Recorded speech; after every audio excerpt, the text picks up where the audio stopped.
All right, everybody, welcome out to the Lagerman Guys Craft Beer Show. It is Tuesday, August the 11th, 2026. Jersey Johnny coming at you. With me, as always, is none other than Mr. Beer Samurai doing something. He's doing something. Finishing something up here. What are you finishing? What do you got going on there? Well, because you complain about it all the time, I think it's time to retire the old squeaky chair. Oh. I'm just putting the finishing touches on putting my new Sealy office chair together. You gotta use this because they give you these things. These things are No. pointless. So we're gonna do that. Now we're gonna put the little caps in here. There we go. Cover up the bolt holes. Cover up the bolt holes, yeah. Yeah, gotta do that. Mine have long since fallen out in this chair. So. Oh, in the chair, yeah. Okay, so you go over there, and oh, that's nice. Oh, that's good. Let's bring this up a little bit, and there we go. There you go. Oh, look at that, and it doesn't squeak. It does not. It does not squeak. Give it a couple years. Yeah, we'll see. With my fat ass on it. I've been looking for a new chair too, and well, these are on sale at Sam's Club. Okay. Pretty decent deal on them.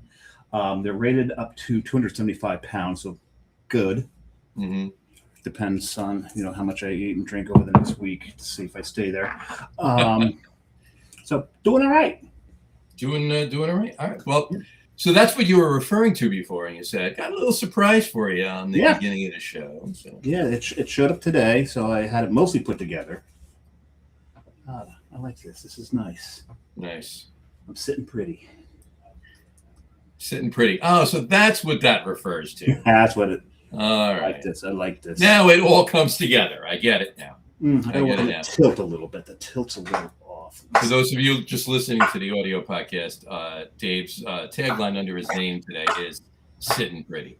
Sitting pretty. Let's get that in. So whatever the hell you're doing is making noise now. But I'm working with the. That was intentional there.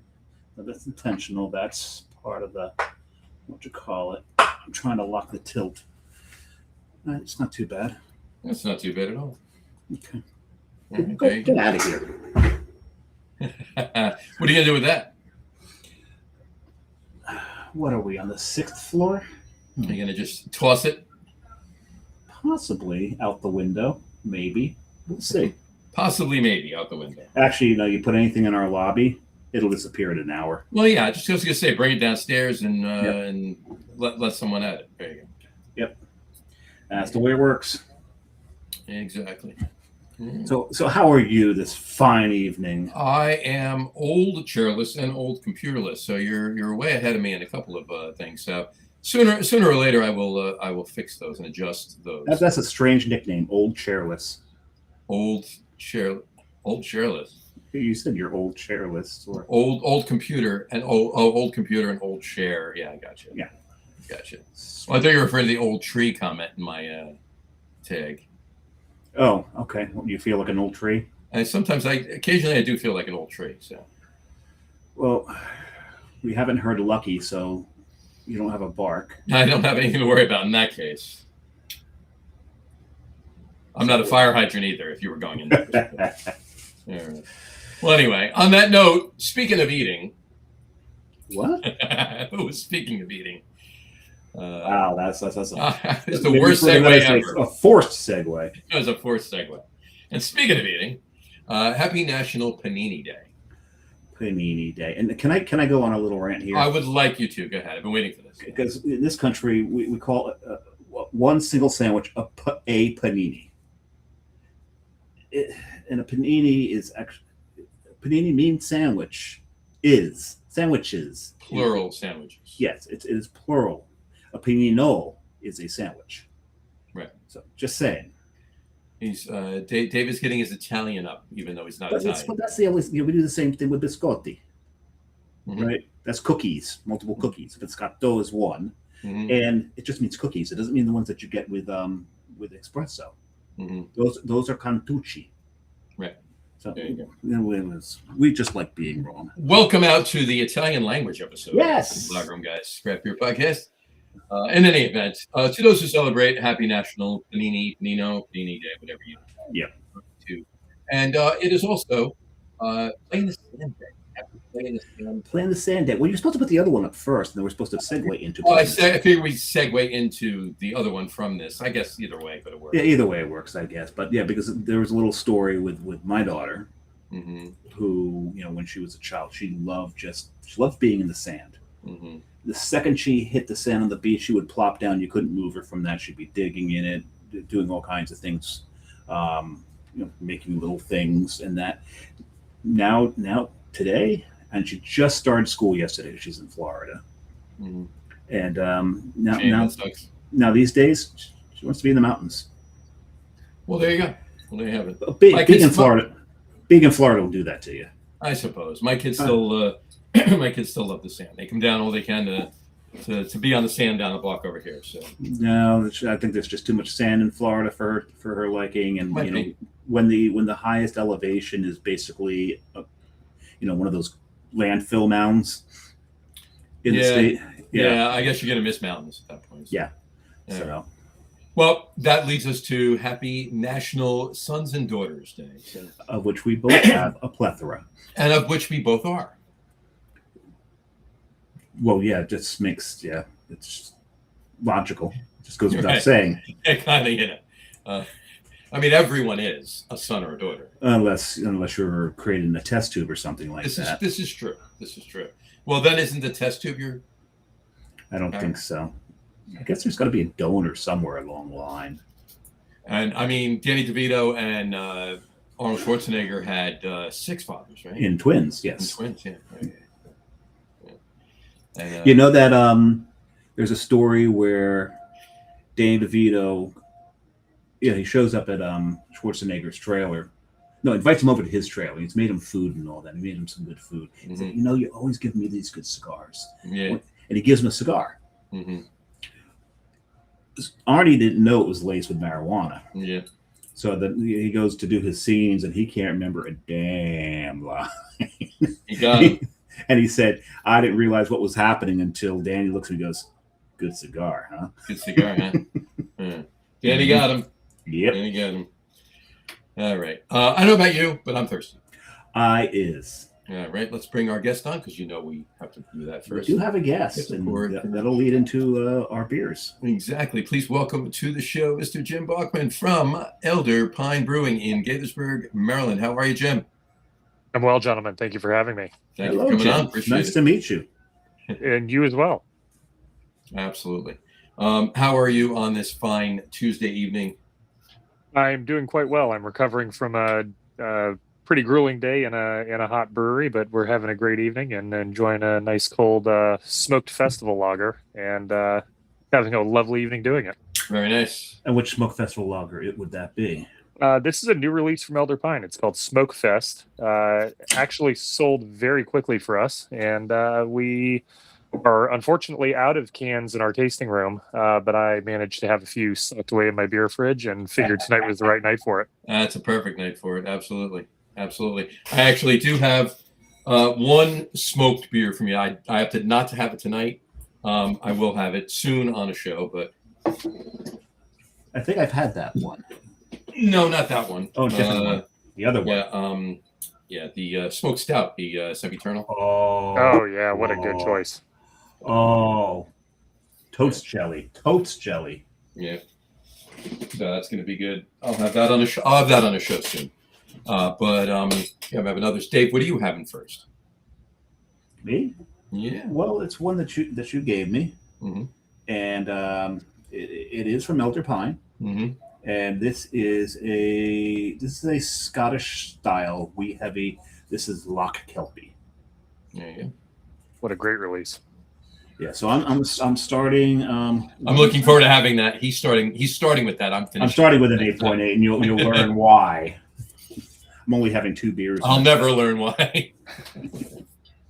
It's nice to get the base layer in, when it's a very thick coat. Exactly. Right. Let's go big or go home. Actually, Brian Book would be proud of me, wouldn't he? He would be. Starting at an 8.8. He absolutely would be proud of you. And he's back. And he's back. Is he back? Is he back in the comment? There he goes. He said, I'm back. He goes, my friend lives in Gaithersburg, Maryland. Oh, he has a friend. He's made it sound like he's got one. He made it sound like he has one friend. My one friend lives in Gaithersburg, Maryland. But he goes to a different school, so you wouldn't know him. Sorry, Brian. I'm sure your friend's lovely. Yeah. My girlfriend, yeah, she lives in Canada. Yeah, that's the ticket. What was in Brady Bunch? Jan's boyfriend was something. George Glass. George Glass. I couldn't remember the first name, but it was Glass. Yeah. So there you go. Now, what are you starting off with? I am going to pour it first. This is yummy. I like this, and I put it in one of my favorite mugs. There you go. I'm going to have to let it. Beautiful. I'm getting a little extra. You got a little aggressive with your pourage. A little aggressive with my pour. I got a little vanilla going on top. This is one of my favorites from Elder Pine. This is Bitter Geezer. No, what a great choice. So that is my go-to beer in our tasting room. It is fantastic. And it's descriptive of John. It's very descriptive of me.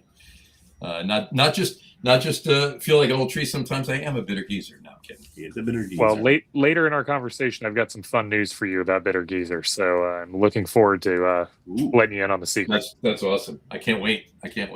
I love this beer. I drink this as often as I possibly get my hands on it. So that's lovely. I really wish that we had the ability to can that as a nitro release. We do serve it on nitro in our tasting room, and it's just such an incredible experience. Yeah, ESP's on nitro, so nice. So good. All right. Well, while my aggressive pour calms down before I finish pouring it, we might as well start what we normally do. The first question we ask anybody first time on the show would be, what, to the best of your recollection, what was the first craft beer you ever had? First craft beer that I ever had was probably Schlafly's Scottish Ale. I grew up in St. Louis. I think the statute of limitations has run out, but I was definitely underage when I went to Schlafly's tap room the first time, and I fell in love with that beer. And then I don't think anybody on this show waited. Yeah, I mean that's pretty much a running weekly conversation on the show. Okay, wonderful. I'm glad I'm not breaking down any new barriers here. No, not at all. You're in good company. Within a couple of years, they opened a second location in Maplewood, Missouri, and I happened to be living in South St. Louis at the time, and I was right around the corner, so I got to have my fill. So it was either the Schlafly Scottish Ale or it was Clipper City beer. When I moved into my apartment on campus at the University of Missouri in St. Louis, my parents bought me a couple of mixed six packs from Whole Foods. Nice. And Clipper City out of Baltimore, Maryland ended up in the group of six packs that showed up in my fridge. That's crazy. That's lovely. And ironic. Is that drinking that beer one of the reasons you moved to Maryland? Or, no, I moved. My family lived here, but yeah.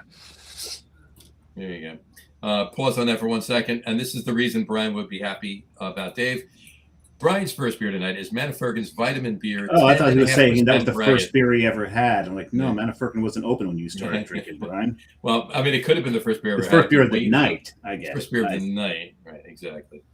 So, and what was, just out of curiosity, so I guess my next question is, what was the first brewery you ever visited? But that answer, you answered that with the first beer. So actually, I visited Anheuser-Busch several times prior to that. So growing up in St. Louis, Anheuser-Busch Brewery was kind of a destination that everybody came to St. Louis and got to visit with my family. And I don't want to jump the gun, but my family was all home brewers. My mother and my stepfather, they loved to brew at home. Beautiful. Had some great friends that would come over and home brew, and it was a big thing in our neighborhood. So I was kind of surrounded by brewing from the time I was about 9 years old until now. Nice. That's awesome. I love when that happens. So what got you into the industry as a what made you go from enjoying the beer you were drinking out in St. Louis and in college and everything else to I need to do this for a living? Sure. I moved to the Washington, D.C. metropolitan area in 2006, and I was fortunate enough to get a job working for the Dogfish Head Ale House in Gaithersburg. So it was a licensed restaurant taproom experience through Dogfish Head. Sam set up a licensing arrangement with the owners of that company. And it was a great time. I really fell in love with the brand. I thought Dogfish Head was doing amazing things. I was fortunate enough to be asked to go and help their team open a new restaurant in Falls Church, Virginia. Yes. I moved down there in 2007 and did that. Worked with them until 2009 when I came back to Maryland. And from there, I found my way into Brewer's Alley, which was Frederick, Maryland's original brew pub, opened in 1996 and just celebrated their 30th anniversary. Yeah. And I took the scenic route through college. I really enjoyed beer, and I really enjoyed meeting people and having social engagements more than I enjoyed going to class. And when I finally got out of college, one of my requirements was having an internship somewhere. And I met with Phil, the owner of Brewer's Alley, and invited him kind of what I thought would be a great opportunity for me to join his team and sell beer on his behalf, because nobody was doing it from the company standpoint. We were, locked up with a wholesaler, but nobody was on the street talking about the beer, and nobody had the beer's best interest in mind once it left our building. We all thought about it, but we just didn't have the manpower to take care of that. So I took over the role as a sales guy and marketing guy. I did that for a few years, and eventually we ended up having some fun expansion. I don't want to jump the gun too far. Do you want me to keep going? Keep going. So 2012 rolls around, and we open Monocacy Brewing Company as an off-site brewery for Brewer's Alley's brew pub brands. So the Brewer's Alley portfolio was produced there, but we also had an opportunity, as craft was really starting to feel the motion, to introduce a new brand to Maryland drinkers that was just a little bit different than the beers that the brew pub guest was expecting. We had a lot of fun there. We had a lot of really cool creativity, and the brewing staff that we had when we first opened that brewery was dynamite. Everybody was on the same page. Everybody was a technical brewer with a scholastic background. And I was very fortunate to work with those people, because I learned so much so quickly as the person out there just getting the opportunity to be excited about and talking about beer. And that really kind of set my path moving forward. I did that until 2018. In 2018, I went to go work for the Brewers Association of Maryland. I was communications director there. I worked on behalf of the Brewers Association, the Maryland Wineries Association, and the Maryland Distillers Guild in that capacity. So I was able to really bring all three craft spirits industries together with my coworkers and, make a hell of a shot representing the great industry here in the state of Maryland.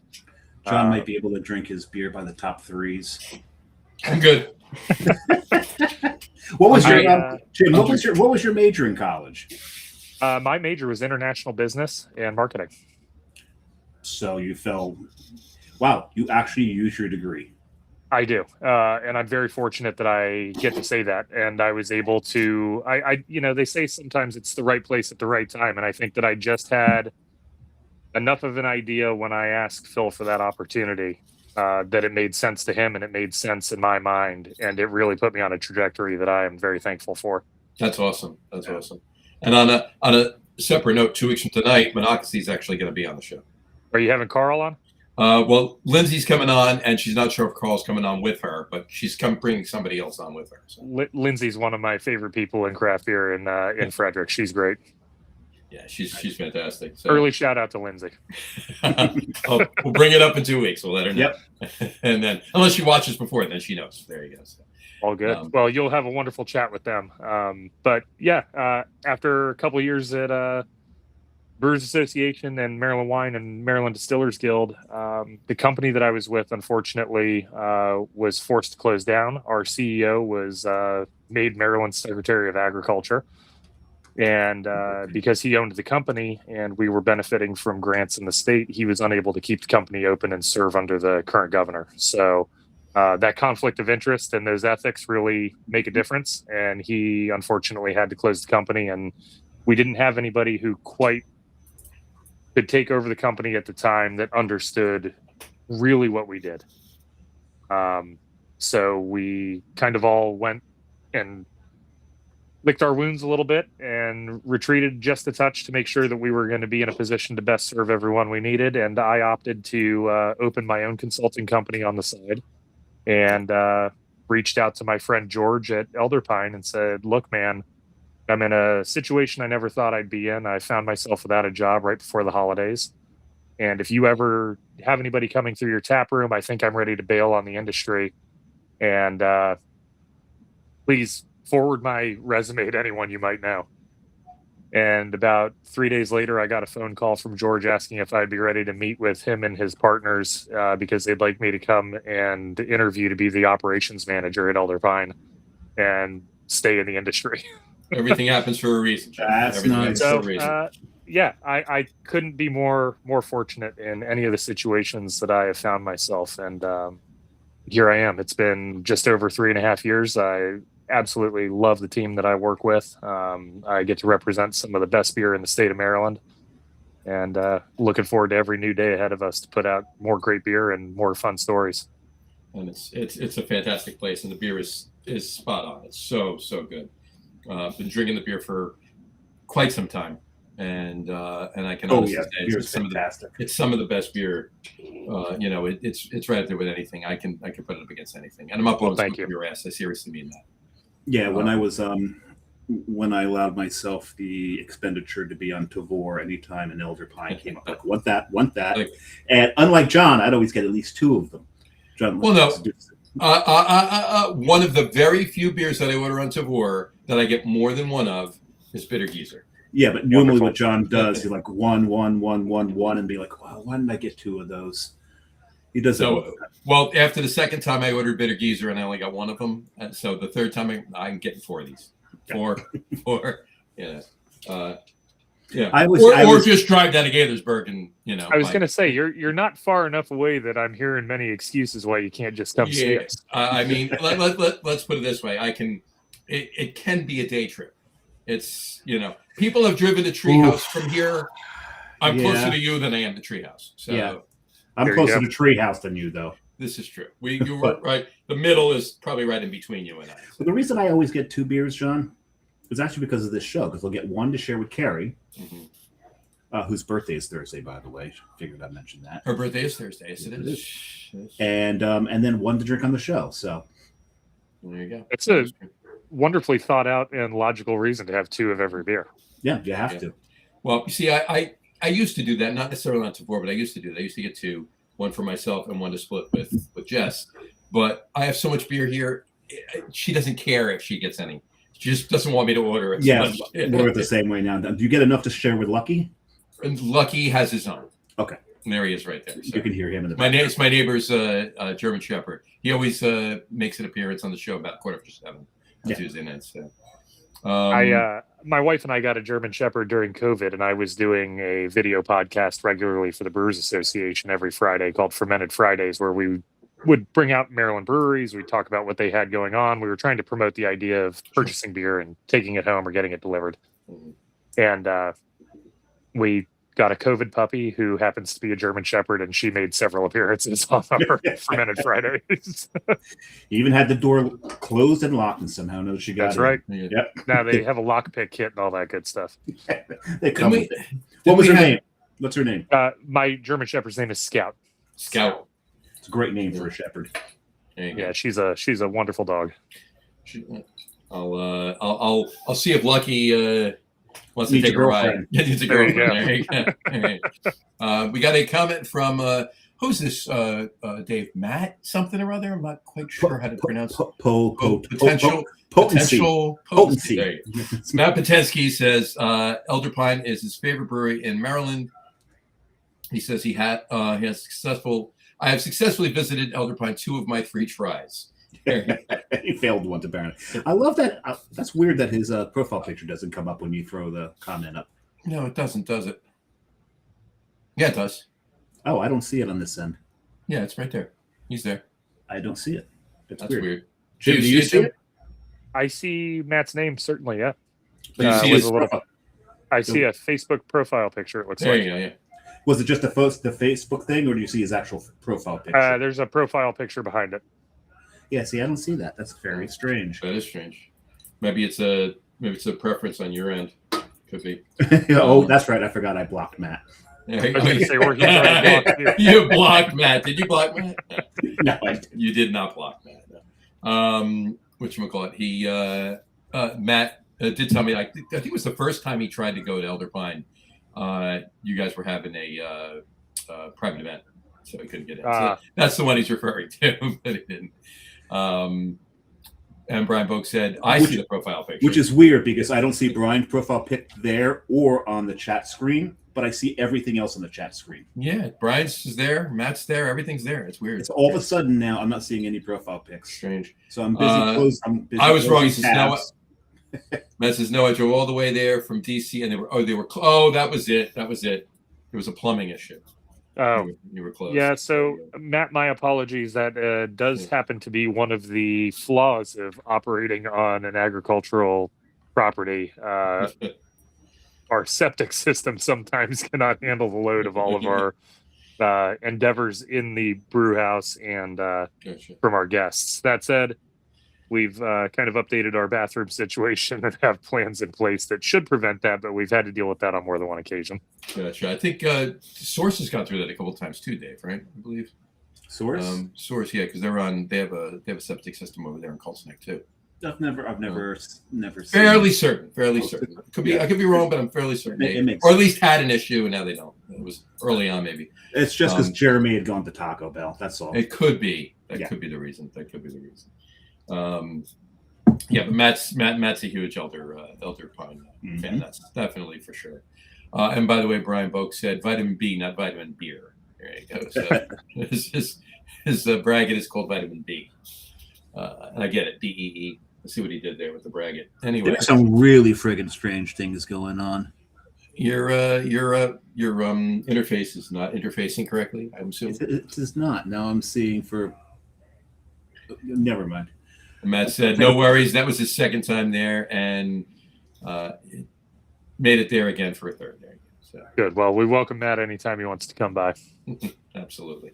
All right. I keep fidgeting with my ear. I'm trying to keep this earbud in. It wants to keep sliding out. I love earbuds that want to leave your ear. I have several pair like that. So. Yeah, that's why I use these. It's just easier. It's old recording days, old radio days. I got to put headphones on. So. Yeah, John and I were both disc jockeys back in the day, so we're used to these things. You're actually doing this while you're. My grandfather was a radio disc jockey for many years. Yep. So I do. I missed the board. He's not wrong. Look at that. The top ones have Matt's and Brian's, and then all of a sudden they're gone. It gets weird. Strange. I don't know what's going on there. Very, very odd. Anyway, well, we'll figure that out off air. We don't have to worry about that on. Actually, I don't need to worry about it at all. I don't need to see the profile. You don't need to see the profile. I just need to see what they're writing. All right. You just got very worried that you had a bunch of bots sending you messages, huh? Yeah, it's very possible. It could be interesting. All right, we'll get back to. That's been called worse things. That's been called worse than a bot. Yeah. So we'll get back to Frederick in a little bit. I do have a couple questions about you, about Frederick for you. Sure. And you're home right now. You're in Frederick, right? I am at home in Frederick. I apologize if you hear any road noise. We live in a 1850 row home, and we get all the best. All good. And Matt just said to you, just keep doing those extended boils on stouts and barley wines, and I will find my way back. He said. And now I see his profile picture in both places. There you go. So it fixed itself. There I don't know. Who knows? The vagaries of Restream. All right, let's talk about Elder Pine for a couple. Well, for a lot actually. Let's start on that. So now you're there 3.5 years, you said? Yep. Okay. Now you when did let's go back to before you. When did Elder Pine open up? Yeah, Elder Pine opened in 2018. The property selected for Elder Pine for the brewery is a family property to three of the partners in the business. It's a retired Christmas tree farm, which is the reason that all of our forest floor is laid out the way that it is, with beautiful rows of pine trees. It closed in the mid to late 90s as a Christmas tree farm, and the family just kept the property up and took care of it, maintaining it in Montgomery County. And when George and Paul, our president and head brewer, decided that they wanted to open a brewery, it became a really logical idea to use this property that's in the heart of Montgomery County's agricultural preserve and open a farm brewery. And the forest. Go ahead. Yep. I was just going to say, with the intent of remaining good stewards and caretakers of the forest, and ensuring that we also have an opportunity to try some unique approaches to agriculture and see if there were any items that we could grow on the farm that we could turn into ingredients for our beers. What we've quickly found is that our pace of raw material consumption has kind of outpaced some of the more unique items that we could grow on the farm, unique peppers, unique types of herbs, things like that. And our needs for volume of those ingredients would never be met by what we could actually produce. So we're actually in the process now of converting the farm over to grow rye that we will then work with a local maltster to convert over to rye malt that we'd be able to use in the brew house. That's fantastic. And you also just explained the name of the brewery. Yeah, the brewing and blending is a big point to us. We don't only brew here; we also deal with the blending of barrel-aged beers. I think Matt has already kind of alluded to that. Mm-hmm. But the Elder Pine is a nod to all of the beautiful pine trees that are definitely more mature than most you would see. And here's the forest floor in the back. Beautiful entry to our forest floor. It's got a nice rules board that we try to ask guests to align with. We've gotten some pushback that maybe it's a little much to have a board, but we want to make sure everybody there has a fun time and that everybody's respecting one another. And, in a space that can seat about 150 people, that's tough. It's an amazing space. It really is. I now see, with all these trees out there, how you dealt with your bathroom issue. Yes. Plenty of bathrooms. Yeah, the septic's not a problem when everybody has that. Has their own tree. There you go. Please don't come in and use our trees as no, journals. We're joking, people. That's a joke, people. That's a joke. I mentioned prior to this that I did have a little bit of a story about the urinal use of these trees. When we were at CBC this year in Philly, we were having lunch and we get an email to the owners of Elder Pine, and it's basically an apology from a gentleman who came onto the property in the middle of the day before we were open. And our grounds manager found him urinating in the trees. And he was like, it's pretty rude of you to come onto private property and decide to use this as a bathroom. And the guy kind of gave him a little bit of pushback about, there's all these trees, but it is what it is. I don't understand it. And he tried to apologize to our grounds manager. And our grounds manager said, well, I think that you should send an email to the management and the owners of the company and apologize to them.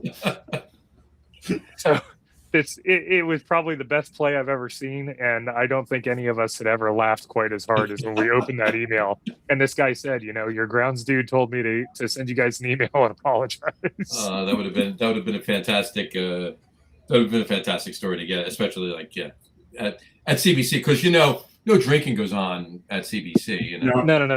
We were totaling tea the entire time. Absolutely. And no inappropriate urination anywhere in any of the cities that host CBC ever. Never. Really as clean as anything. Man. Never happens. It's just the most comical part about this is that the property at Elder Pine backs up to Rachel Carson Conservation Park. It's a Montgomery County, Maryland run nature preserve. Silent beautiful hiking trails, all this stuff. And the guy kind of signed off with one of those, at least I know there's ample bathrooms right behind your property. I will never use your trees again. I'll just go to the other ones. Yeah. Hey man, he took it all in stride. He gave us all a great chuckle, and I really hope he comes back to have a beer because it's on me. That's hysterical. This is the other picture to it, and put that one up. That is beautiful. So the total property is several acres. We've got about an acre fenced in behind that space there. We've got parking for about 100 cars, maybe a little bit under that. Mm-hmm. And then there's a space on one of the sides of our parking lot that is an open green space for picnicking and hanging out. And then the other side of the parking lot is flanked with about a half-acre, quarter-acre garden. Mm-hmm. That is going to be used to be the first field for rye. And then we have a couple of lower fields behind that stage off on the bottom left where we'll be growing more rye. Nice. And a stage on the bottom left, I'll go this angle over here so that side over there. Yep. Gotcha. I am so looking forward to a rye beer from Elder Pine. Absolutely. I may have to jump back into Devore and watch, or just go on. They release a rye anything, especially if they have some bitter geezer and some other stuff available. I'm just getting in the car and taking a ride. Well, I can't claim that it has our rye in it. Now we're under a fallow year getting the field turned over, but we did release our Roggen beer today. So a rye Weizen for anybody that's a fan of a Weiss beer and the Weizen style yeast. Okay, we have a great option. I'll be running the rest of the show while Jen jumps into his car. No, I'm texting Jess. I'm just going to tell her we're not going to Vermont after all. We're not going to Maine. We're going to Maryland instead. Fair enough. Man, and I just complimented you on that beautiful shirt from Maine. Are you going to Maryland via Richmond, John? Well, no, I have to go to Richmond and come back up. Yeah, I know. Yeah, that's the long route. It's the long route. Yeah, but it's a tasty route. And get some ZZQ. Yeah. Mm-hmm. So, all right. So they opened in 2018. Opened in 2018 for distribution, and then 2019 is when the tap room opened. So a couple months lag. We opened in September of 2018, getting beer into the pipeline here in Maryland. Mm-hmm. 2019 opened up the tap room. I think it was late February, early March that opened. So only about 3 or 4 months of, brief carryover where we weren't operating both experiences. And then once 2019 hit, the beer and the venue began to really take off. Come up to a year of operating in full steam, and COVID hits. Oh, geez. Yeah. Now, fortunately, we've been showcasing this beautiful outdoor space at Elder Pine. It gave Elder Pine a lifeline in a way that a lot of other breweries didn't have. Outdoor social distancing was not a challenge at Elder Pine. It was easy to put people on a reservation system, get people set up, and people were coming out and making Elder Pine their reprieve from more urban areas like DC, Bethesda, Rockville, some of our more mega metropolitan areas in the area.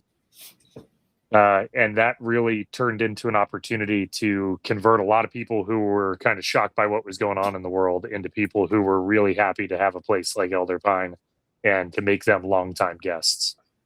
So we are very, very happy that we've had that opportunity to bring people in and kind of convert them into not only enthusiasts on our behalf, but also people who really feel at home and feel comfortable there because they kind of went through the worst of things in our backyard. Yeah, and I can say that, many of us, anytime you had that opportunity to go out and have a beer outside of your own damn apartment. Oh yeah. You remember those. That sticks with you. Absolutely. Yeah. Absolutely. We did you made memories. Absolutely. I mean, this podcast was born out of the pandemic. We're coming up on our 6th anniversary. That's wonderful. Yeah. And it was a great opportunity for people to, I'm not sure how your relationship was started, but for people to say, hey, there's beer involved. You guy in my pod during COVID, check out this great beer that I just had delivered from Elder Pine today. Right. During COVID, breweries in the state of Maryland were given the opportunity to deliver directly to consumers. I consumed probably my body weight in Elder Pine beer in the first 2 months of COVID because it was a guaranteed same day delivery in my town, and the staff always made sure that you order enough beer. Sometimes they throw a glass in for you, or you'd get a keychain or something. Like there was always a trinket to make people want to be enthusiastic and part of it. and it really turned a lot of people on. And I was very fortunate that I got to share this brand and these beers with the people that were in my pod and that were closest to me, and converted us all into fans. And John, Jersey had home delivery back then. Right? Jersey had home delivery back then. Yep. I was in Rhode Island for the pandemic. Moved up there in February of 2020. So I didn't get to explore a lot of the brewery scene. But you could go to the breweries and buy, but they did not deliver.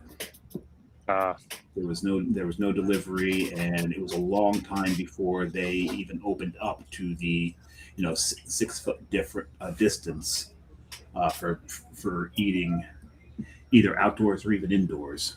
So well, there were many months that before I think in Jersey.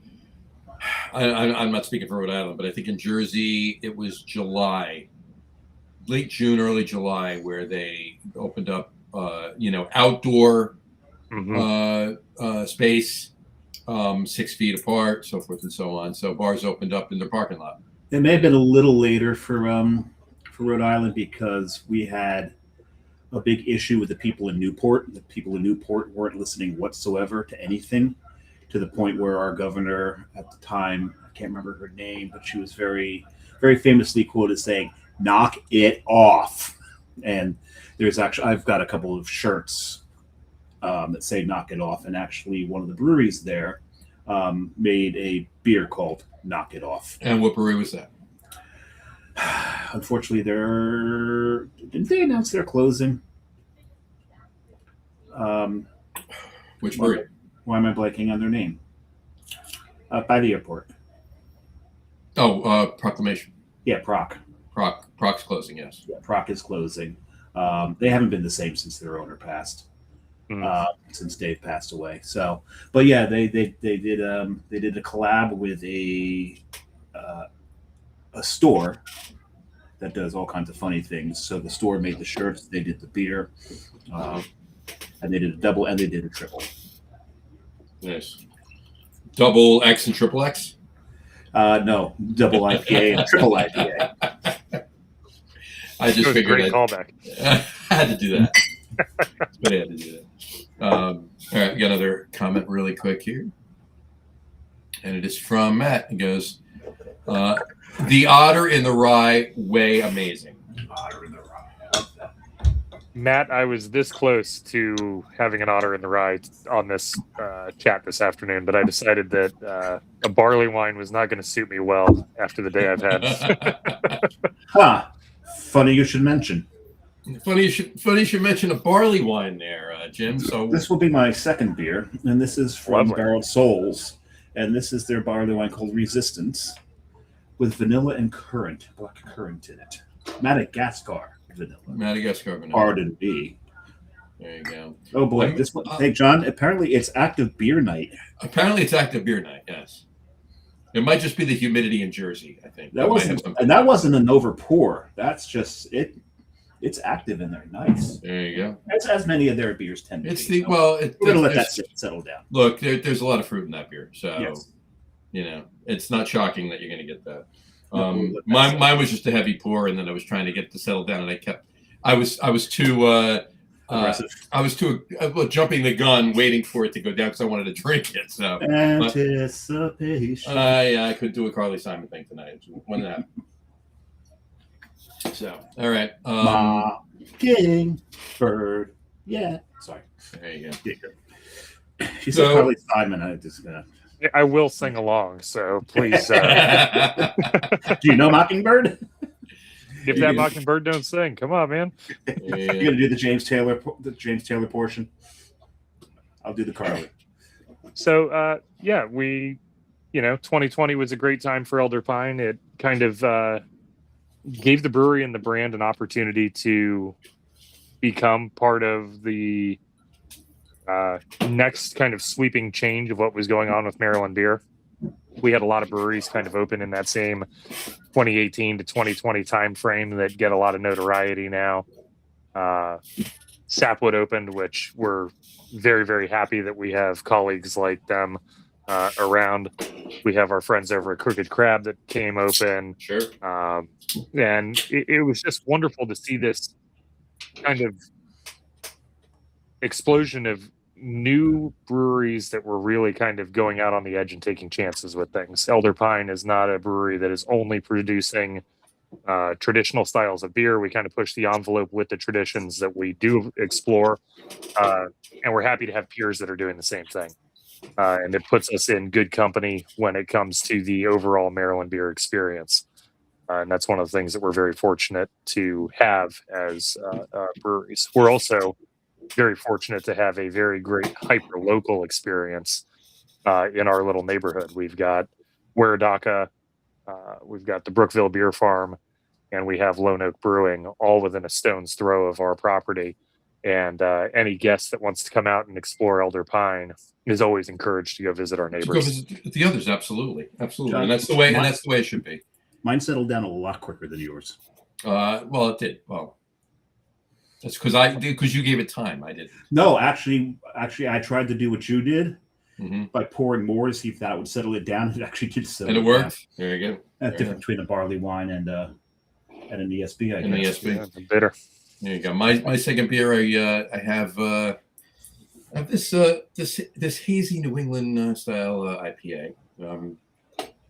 Southern Hemisphere haze. Very good choice.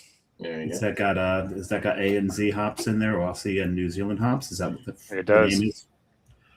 Yep. It's We got are Superdelic Vic Secret and Galaxy. I was just reading. But you knew that already. I don't have to tell you that. I was just saying it to Dave. we I are was going to ask a fond question. of New Zealand hops. The world right now is very fond of New Zealand hops. Oh yeah.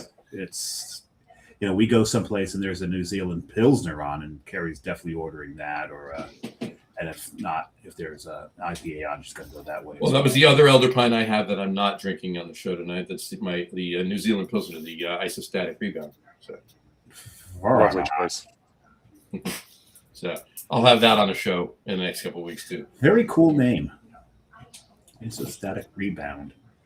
I can't claim to know the origin of every one of the beer names specifically, but I will say generally, if you can find very creative and fun metal lyrics, Magic the Gathering card names, or themes from video games, you may end up finding out how we name some of our beers. Our Lord Maris, I'm sorry, our Summon the Moon Lord. I'm going through all of our barley wines in my head, but our Summon the Moon Lord was a nod to the Moon Lord character from Terraria. And we've had a lot of people that come in and are very excited to see our take on that artwork and realize that this Cthulhu inspired being is from a game that they have so much nostalgic love for. Interesting. I just missed Magic the Gathering. I'd just a little too old for Magic. No time like the present, man. It's having a huge resurgence. I know it's still going. Actually, and what I grew up on, D&D has had a resurgence as well. My daughter plays it. I just listened to a fascinating podcast about the whole stretch of D&D, so I recommend Business Wars if you don't listen to that. Business Wars.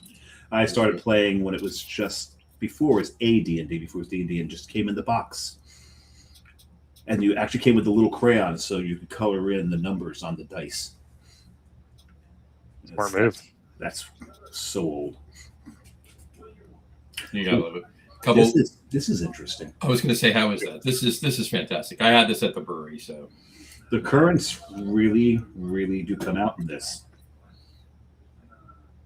It's but as a barley wine, maybe an ABV, but as far as well, it's certainly not barrel aged. It's just a barley wine with the adjuncts in it. Yeah, and you know what? I found that a lot of barrel souls back in the day were they did what they were originally doing, right? They made fantastic barley wines and stouts and barreled them all. And then they got into all of the, I don't want to call them pastry stouts or anything like that, pastry barley wines, but they put a lot of adjuncts and some fruit, and they're all delicious in their own right, but they're not what I'm personally going to barrel souls for. I want that I told you, I went and visited Barrel Souls the first time ever that I'm sitting there, and I'm not even probably not even halfway done what I'm drinking, and I just had to carry the keys. So there's no way you're going to need to drive. I'm already can't drive. Shot, yeah. And I remember driving back to where we were staying. Well, no, I don't, because I was sleeping the whole time. And I don't sleep in cars. It just doesn't happen. But and that time you did. Yeah, Barrel Souls knocked me the fuck out. My God. We may or may not be stopping there. It depends on exactly how long we spend in Kennebunkport while we're there. Yeah, you'll be very close when you go to Sacred Profane. Right, in Biddeford. And also in Biddeford, we're going to, I believe it's Wild Bevy Distilling. We're going there too. Nice. So. This is fantastic, though. This Southern Hemisphere hazy. Matt said sapwood. You referred to sapwood before. And then he said, I'm assuming he meant sapwood and not exclamation point sapwild. That's an upside down exclamation point. Like he's got a Spanish keyboard going. He's got a Spanish keyboard going. Or no, maybe that's an I, actually. Oh, maybe it's just small I. So it's I sapwild. There you go. Okay. That's what is that affectionately term of? Sausage fingers. That's what it is. No. Remember, kielbasi fingers. Oh, kielbasi fingers. That's it. Yes, right. He's Polish. It's kielbasi. Sapwood is his number 2 brewery in Maryland, and then Brian Boak said clams from Blackie's Clam Shack. From Blackie Clam Shack. He corrects himself in the next one. I know. Clam Shack on the grill go great with his beers, and he says Blackie's Clam Shack. There you go. But anyway, cool. So let's talk about beers. Let's talk about these. So we're obviously we mentioned several. I brought up a couple. You've brought up a few. Now, like a lot of other breweries these days, it's not so much about everything different, because there are beers that obviously come back. But if there are any flagships that you do, what are they? You said do. I said do. I was going to let it slide, man. Sorry, I never let that slide. I'm a child. Sorry. We are still in that kind of honeymoon phase where we love giving our guests a new experience every time they come in. Now, absolutely. We may revisit beers, but our stable of core beers includes exactly one beer, and that is our EP Pilsner. We are very, very fond of our Czech style Pils. It is a beautiful take on a classic Pilsner. Czech Sots hops, all Pilsner malt. Absolutely brilliant beer. And we are fortunate enough to have some. That'll be that one right there. There you go. There it is. Fortunate enough to have some Lucre faucets, so we do a side pull on that. Yes. We're very, very happy to do that and give people kind of that experience with a nice, brilliant, pillowy head and a beautiful golden beer. People talking into milk tubes. Every once in a while, we get people that order them. It's not something that we want to necessarily be on the forefront of trying to convert all of our drinkers into. For a couple of reasons. We have some people who are kind of getting their feet wet when it comes to trying craft beer in our area still. And we don't want to alienate anybody with, what the hell is that guy drinking over there? Yeah, it's always an invitation to try something new. Sure. One of the local breweries we have here, Ghost Hawk. Anytime they have a big event, I'll always make the owner do a milk tube with me. It pisses him off every time I make him do that. He's like, "Damn it! Other people are going to see and they're going to want to do it." We have regulars that are very fond of asking for them, and many of our staff do enjoy them. It's a great experience. An actual milk tube or a Mliko pour? Mliko pour. We don't do the tubes, but we do the Mliko pour. We try to achieve the same thing. Give everybody great aromatics and a nice good burp at the end. Exactly. Gotta love it. They're fun. The milk tubes. It's fun. Yeah. Ken and the crew at Human Robot have a good. Well, that's the first time I ever did it. Right. Yeah, they've got a. They I'm not saying they're corner of the market, but they're the when most people think of milk tubes, they think of Human Robot on. Well, the term milk tube came from them, I believe. Yes. They started the name. Jim, when you guys were at CBC, did you get up to Did you get up to Human Robot on North Fifth? We were invited to a party with some other Maryland brewers there, and we ended up going to Monk's Cafe that evening. That's not a bad thing. That was the Tuesday night, right? Yes, and on the way out of town, we ended up hitting one of their locations, and they happened to be closed at the time. But we did make a fully intended trip to Human Robot to sit down and enjoy ourselves before we got out. I went up after Tuesday. I went up to North Fifth, and it was, you couldn't walk in there. Like, I barely got in the door. I'm like, I'm never getting a beer here. And John Hall and Don Tess and others had done a podcast from there.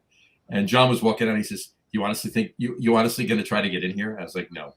And then Don Tess was like, "Come with us. Come on, we're going over for Men Reform." I'm like, done. Let's go. Just turn around.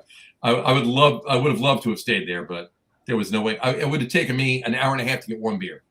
It made no sense. Well, we were supposed to do the show with John on the floor at CBC, but he couldn't get any connection. There was no connection. I couldn't get any connection from the floor. And then he said, "I'm going to go up to what you call it, and we'll just do the show from there." I said, "The hell you are? Yeah, seriously, you can't. Even when the place isn't full, you can't hear anything." Yeah. So yeah, it's like no, I knew it was happening. It didn't happen, so we skipped that week, even though we didn't want to. But I got a lot of videos. I got a lot of videos on the phone, so I haven't posted them yet. So there'll be a separate little file that I'll put up at some point. I got to edit some of them because there's a lot statutes of limitations. Might have not so much. It's pretty fun.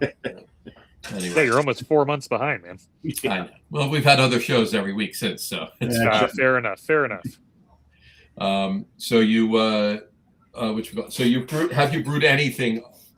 Obviously, EP Pils is the whole entire core, but you've brewed other beers more than once. Absolutely. So Bitter Geezer is kind of a beer that makes itself known more than once a year. We usually put that out just shy of quarterly. Mm-hmm. We'll have a fresh release of Bitter Geezer come out.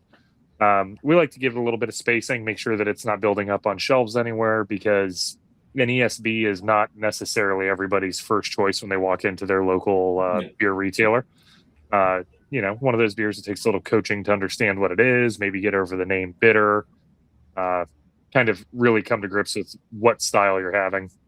And then we have that Simcoe Archives and our Archive series. The Archive series is a series of modern IPAs. We label them as West Coast IPAs just so people don't get them confused and expect a hazy. But the IBUs on them are much lower than most West Coast IPAs that people would expect. And they have a really great drinking experience, and it ends up being a single hopped beer just to showcase the hop that we're featuring. So the most recent release of that was Simcoe and then Cascade Archives. But we do produce that beer with the same grist bill and approach. So the recipe is essentially the same, but it's just meant to be a placeholder for a great West Coast IPA at all times. That's fantastic. And then when it comes to the hazy stuff, we've got a following for some of our hazy beers. So we have, in the last 18 months or so, kind of reprogrammed our Awake on the Forest Floor and our Forest Floor series in general. Awake on the Forest Floor will now very quickly be followed by Asleep on the Forest Floor. So hazy IPA and Awake, double hazy and Asleep, and then Dying on the Forest Floor once a year is our triple. Nice. That's fantastic. I'm actually not answering texts or emails. I'm actually on Tavor, seeing what you guys have on there right now. That's exactly what I'm doing right now. You've got Where the Mystic Swims is on there. Great Phantasm IPA. Yeah. Yeah. That's all there was a 3-pack where they bundled you with 2 other breweries, but that's already sold out. Interesting. There's another one of your IPAs. I got to get back to it to read what it was. This is really dangerous because I'm seeing some beautiful things in here.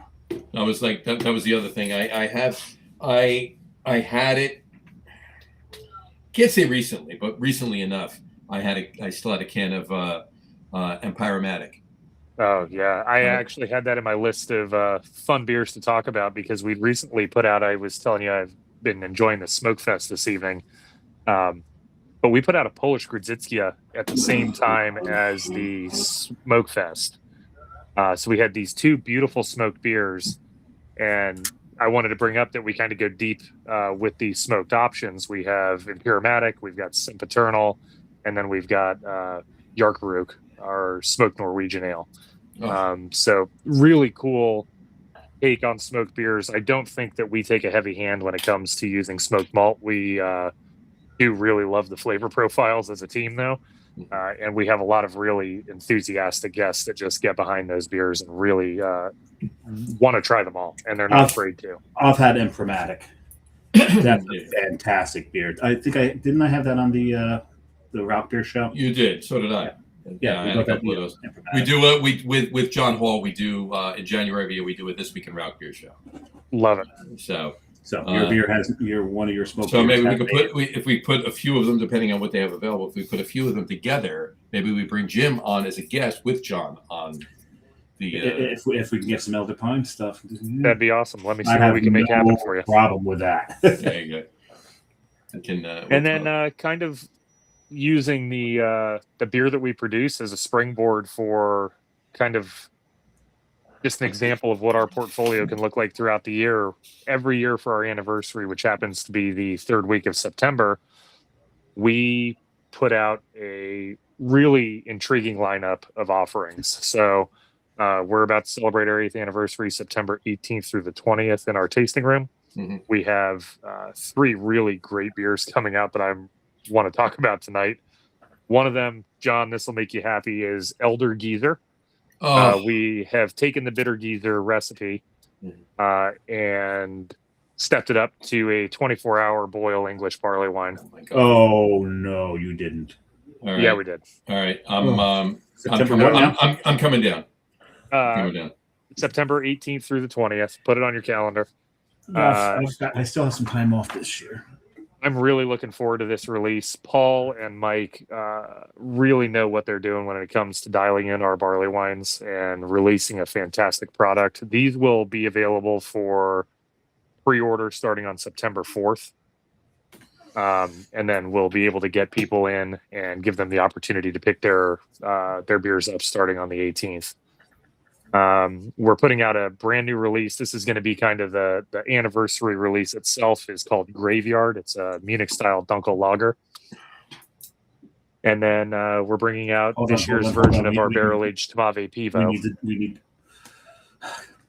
And this one is barrel aged in port and whiskey barrels. Oh my God, what a great use of the button. I had to do that.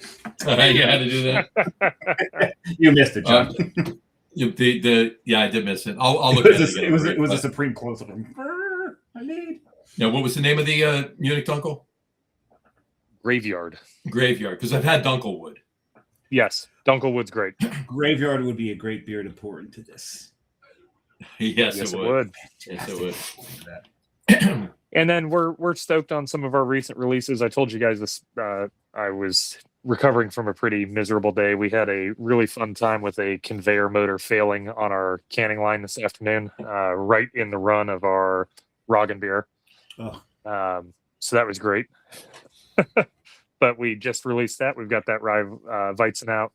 We released Festival Lager this afternoon, which is our Oktoberfest lager. Mm-hmm.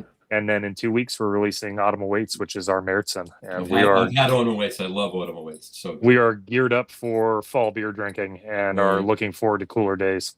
As John calls it, beer season. It's beer season.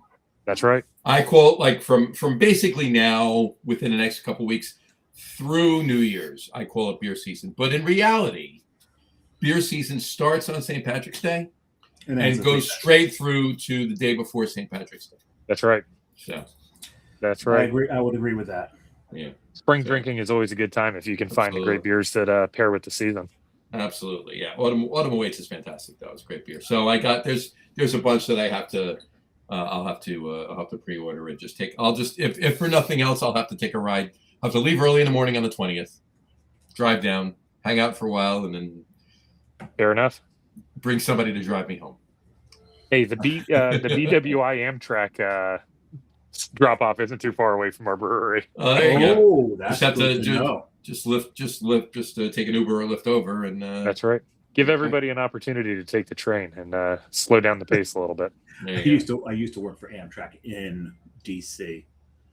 Lived in Maryland at the time when I did that. Very cool. Sure. I'm fascinated by mass transit. So well, put it this way: my title, laborer. Okay. Labor. That was my official title, laborer. I was the guy that when worked in the loco house, and when a locomotive came in and it hit something, I have to go up to it, make sure that it's not human, so we didn't have to call the cops, and then I'd have to clean that off. Got it. Yeah, not one of my more. That was your title, laborer. So that was laborer, and I think that is the first time ever that I came really, really close to yakking on the job.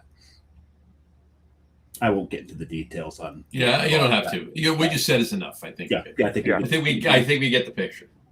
No, you don't. Trust me, you don't. The picture that we, the level that we would want to. I was just lucky that human remains never came in on a train while I was there. So, I think that would be a life-altering experience. Yes. Right. So I would say so. Yeah. But yeah, no, it's great to know that we can just take the train there, huh? Yep. I think it's about a 25, maybe 28-minute Uber ride from the BWI Amtrak, and you can find yourself hanging out in the reprieve of our beautiful forest floor, drinking wonderful seasonally appropriate beers. Absolutely. And BW, when he says BW, he's talking about Balto Wash Airport, right? That's correct. That train station. Yeah, fair enough. I think that's a little friendlier than trying to get into Union Station and come up. Although, if you come into Union Station, you can take the WMATA Metro all the way up to Shady Grove and come find us from there. There you go. That's another way to do it. There's a number of ways to get there. We're making ourselves accessible to any way that you like to travel. There you go. And Union Station, we have a small parking lot. And Union Station's not a bad place to hang out. No, not at all. Not at all. Matt also commented. He said Elder Pine's Tomave Pivo was very good too. It absolutely was. I love that beer as well. And he says the depth of the Maillard flavor in those big beers is exceptional. This is now the second show that he's commented on where he's brought up Maillard reaction. Mm-hmm. Well, thank you, Matt. We appreciate that you like that so much. He appreciates Louis Camille Maillard's work in chemistry, and as do we all. We do. Come on. All right. Hey, who hasn't enjoyed a nice piece of toast? Exactly. So, or a very well seared steak, or burnt ends. Burnt ends. Burnt ends right there, Tom. Yeah. There you go. Or the crust on a brisket. There you go. There you go. Sounds like I'm going to Guys, I'm hungry. Yeah, now I'm hungry. Now I want to go to ZZQ. Now you got me. Damn it. Come on. That was fully intended. All right. The only other thing that I really wanted to give a shout out to is the fun that we've been having with the new Cryo Fresh hop lineup that we've had some access to. We love the opportunity to play around with what should be a fresh hop experience, and on the East Coast, it's not always the easiest thing to do. So we've started a series kind of similar to the archive series. It's called Fresh Frozen, and we are doing single hops and some small hop blends of these cryo hopped IPAs. We recently just put one out with Crush, Cryo Fresh Crush, called Crushed Ice. And then we have Fresh Frozen Citra coming right down the pipeline. So for anybody that wants to come out and give those a shot, really cool take on kind of hazier IPAs with these really fresh hop characters rather than just everything being dry hopped. One of my favorite seasonal beers every year is a fresh hop beer. So any guesses what it is? I know what it is. He knows what it is. Me. I'm waiting for Jim. Come on. What is it? It's easy. It's an easy one. It's a holiday beer. It's a holiday beer. Celebration. Lincoln. Celebration. Yeah. Great. Wonderful beer. Yeah. I'm going to try, as long as they do it again this year. I'm somehow going to try to get down to Mills River for Sally Drippins. Sally Drippins. So Be a good time. It should be. Anyway, all right. What we'll talk. Speaking of a good time, I've got to go use one of Jim's trees out back. Hold on. Let me put it up. Which one would you prefer? Let's see. Which no, not in that shot. It's not one of those. One of those? No, it's in the other shot. No, it's in this one here. So you see the one right dead center, right? Just to the right of that, and more in the foreground. That one right there. Yeah, that one looks thirsty. Okay, because in a row, that like the first one, that's tree number 1. Okay, and then tree number 2, tree number 3, and so forth. So tree number 1 is for number 2. Tree number 3 is for number 1. Yes. Don't go to tree number 4. That's the ladies' tree. That's right. So that was a MASH reference. Anyway. While Dave goes, we can back up. There's a few other things some newer stuff and expanding upon what you're talking about as far as Elder Pine goes and on from there. Let's jump back to Frederick for a second. Okay. So now, how long have you been in Frederick? Personally? I've lived in downtown Frederick for 14 years. 14 years. I briefly met you when we were in the tap room. Okay. We've been communicating where I was sitting with his name is escaping me. The bartender that night I was there. I'll think of it. Anyway, a bartender from Elder Pine. From Elder Pine. Yeah. Chatting with Jay. It was Jay. Yeah.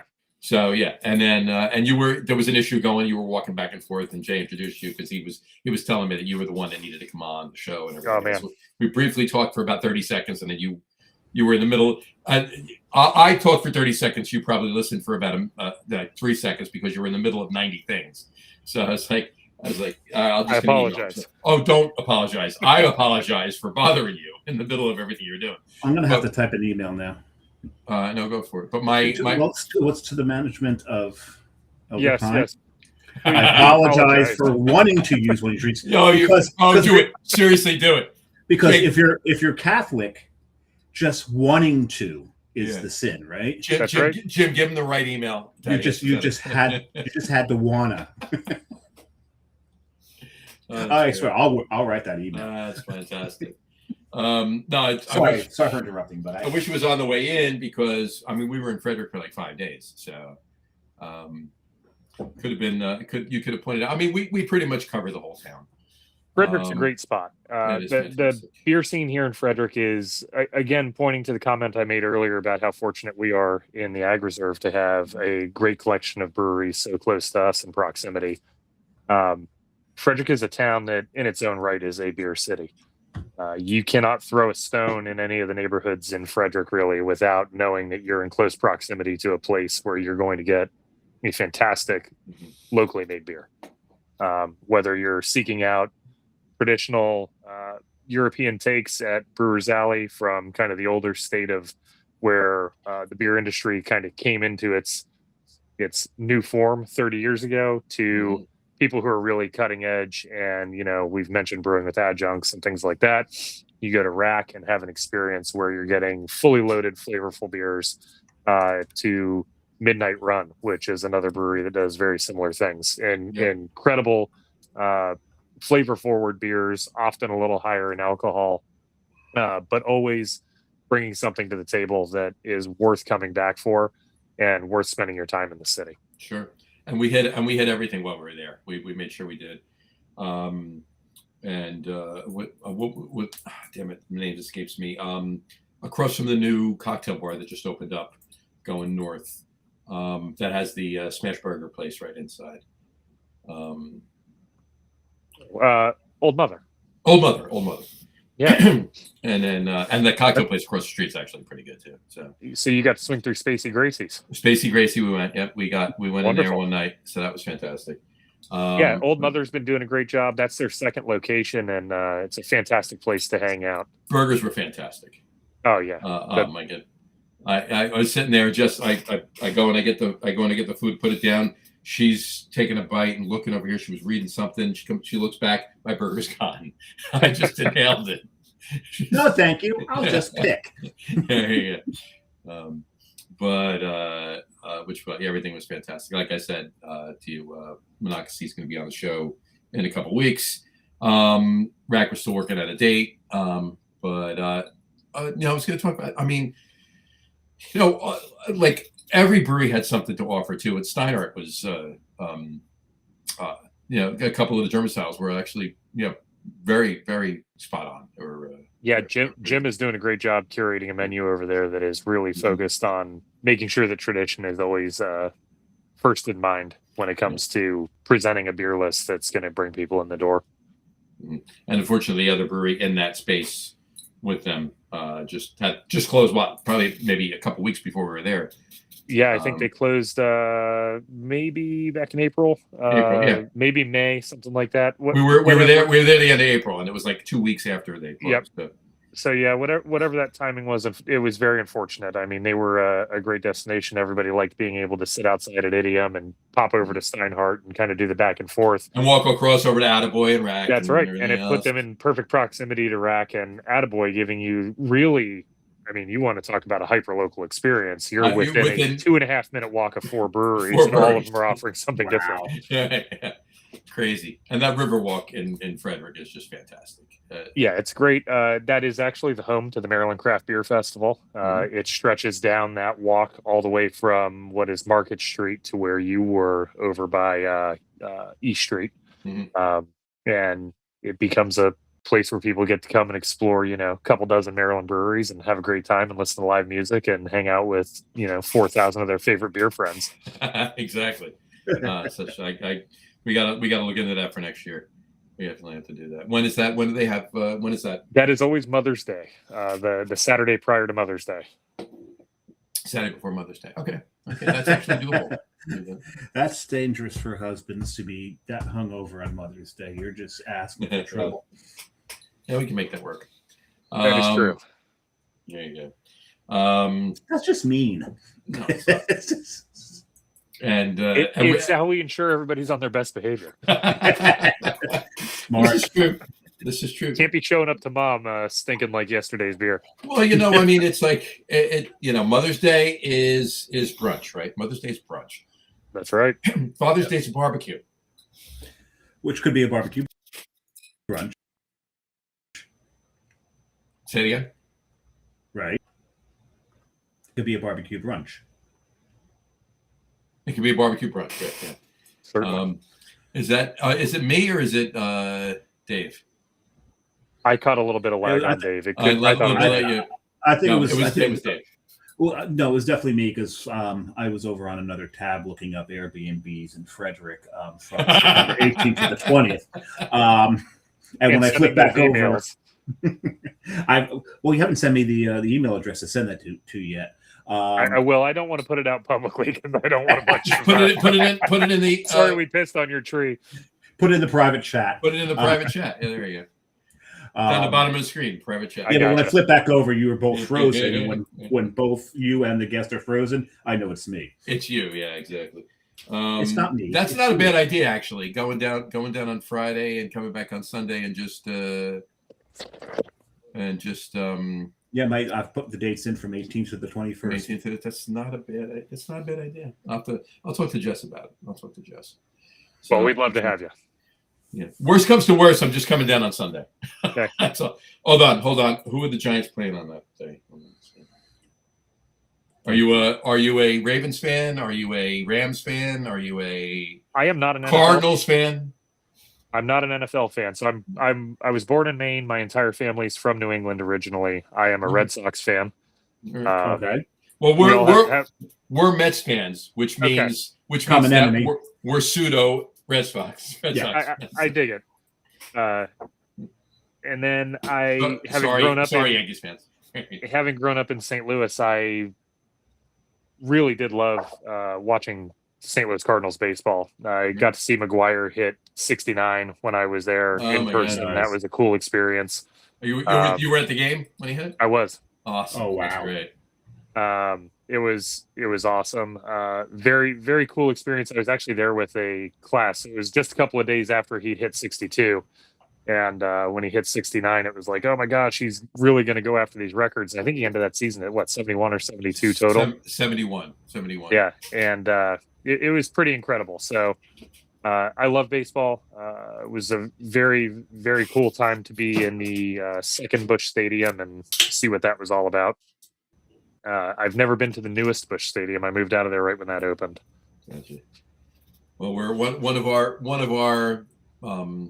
of our several favorite players, obviously, as Mets fans, was originally a St. Louis Cardinal. So, who's that? Keith Hernandez.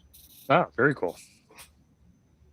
Keith. So, and my uncle is a huge Cardinals fan. Why, I don't know, because he grew up in Secaucus, New Jersey. So I'm not sure why he's a Cardinals fan. I actually don't know why he's a Cardinals fan. My father-in-law is from northern West Virginia, and he happened to grow up as a Cardinals fan. And he wears a St. Louis Cardinals hat, and I couldn't understand it. It's like you've got the Pittsburgh Pirates about an hour away, and you've got Cleveland, the Guardians now, but you have the Cleveland baseball team up there waiting for you to be a part of that. And nope, It was always the St. Louis Cardinals. I will be honest, and Dave can concur if he wants, but one of my, other than Citi Field, obviously, I just think, honestly, not even as a Mets fan, I'm not even trying to be biased. Citi Field is a fantastic ballpark. But one of my favorite ballparks beyond that is PNC Park in Pittsburgh. I've not been for a game there. I absolutely love seeing it driving by. It's a gorgeous facility. It's so great to see a game there. It's really, really cool. Beautiful. But they've got a limited supply of fireworks, apparently. Well, you got to pick and choose your games, Dave. I went there to see the Mets play the Pirates, and the Mets. The Mets pitching staff was very generous that night. So generous that the Pittsburgh Pirates hit so many home runs that they ran out of fireworks for celebrating those home runs. It was, but I drank a lot of Fathead beer. Well, there you go. I do remember tripping up the stairs. You didn't have an Iron City while you were there? I did have an icy, and I had an icy with a. You have an icy light or icy mango? Which one? No, it was an icy, and it was with one of the most disgusting things I've ever put in my face. You know what I'm talking about. I know what you're talking about. Yeah. I ordered the wrong thing, apparently. Well, it happens. It happens. So here we go. So I'm titling this email "Arboreal Urination." Love it. We look forward to seeing this show up. Yeah. So I'll be typing now. I can't type it now because I just keep lagging every time I flip over there to type. So I'll type it at the end of the show when I'm like, once my barley wine is gone and I'm good and lit.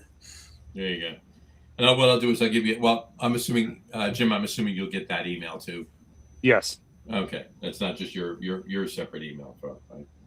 I get that. I'm just looking for one picture here. If I can't find it in the next 10 seconds, screw it. But you'll appreciate it as a Red Sox fan.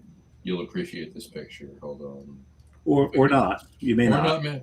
No, I think he will. I just can't. Is it a picture of you? Of course, it's a picture of me. Of course, it's a picture of you. So it's a picture of John. So I'm giving another 5 seconds. I love it when our show coincides with No Selfie Day. There we go. Out there on the calendar called No Selfie Day. There you go.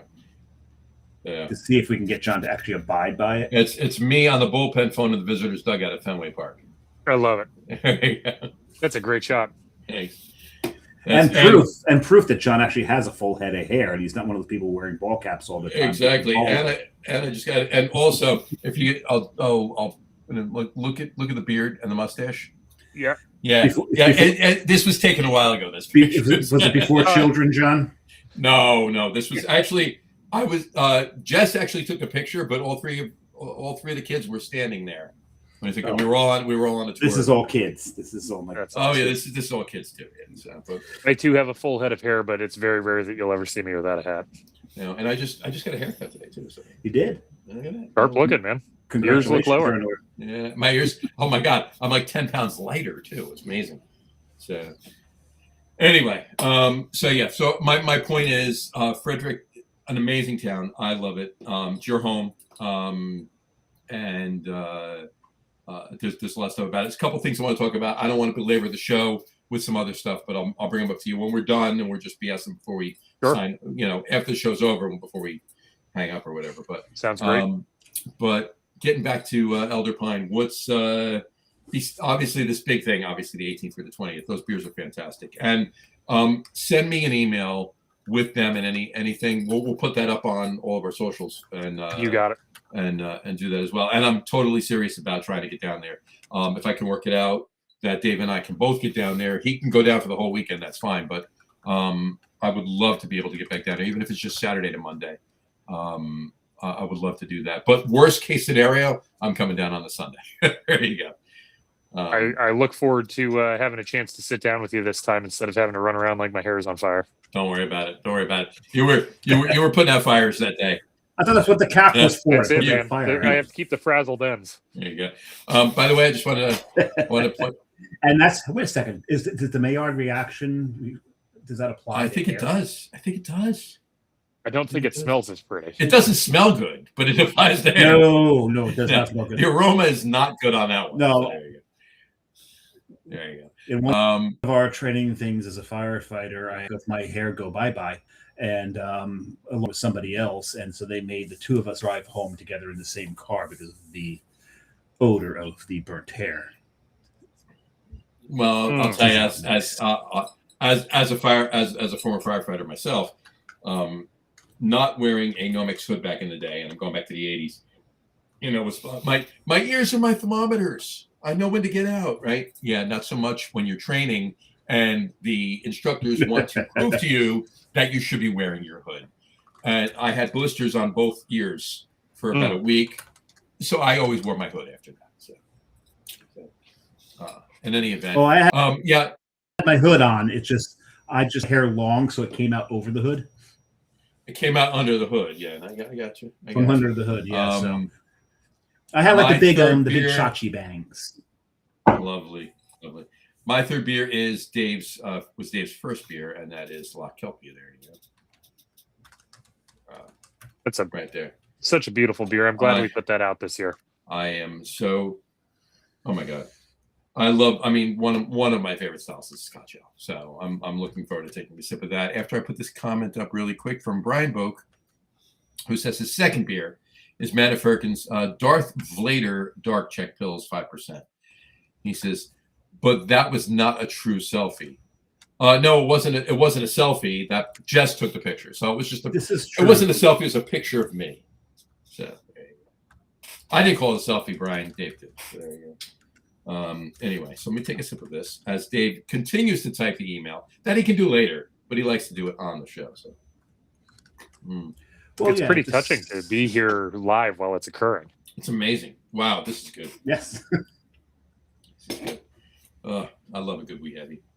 Anyway, yeah, all right. So, like I said, it is I didn't get to comment on it too much because I was waiting for you to open yours, but it is a fantastic representation of that particular style.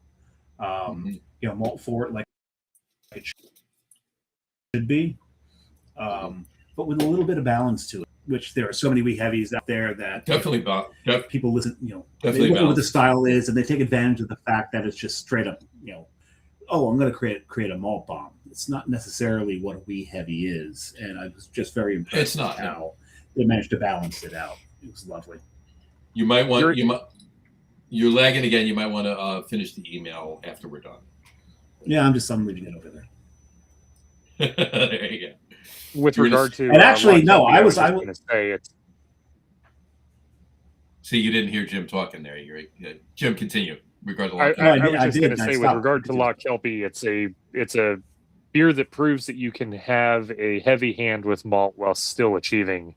Oh yeah, a really nice drinkable beer with a finish that makes you want to go back for another sip. And I just want to point one thing out. I did this before and I forgot to mention it. Okay, my first beer was Bitter Geezer. I'm putting the crawl up really quick. What's the ABV, Dave? 5.5. Okay. My second beer was Southern Hemisphere Haze. What's the ABV? 6.6. My third beer was La Kelpie. What is it? 8.8. There you go. 5.5, 6.6, 8.8. There you go. I loved it. It wasn't intentional. I was you got a 10-10 or 11. Wow. There you go. You gotta love that. Yeah. You got a 15-15. You gotta, You might have to shoot for that for our barley wine next year. Let me make that note. Write that down. 1515. That's right. Very good.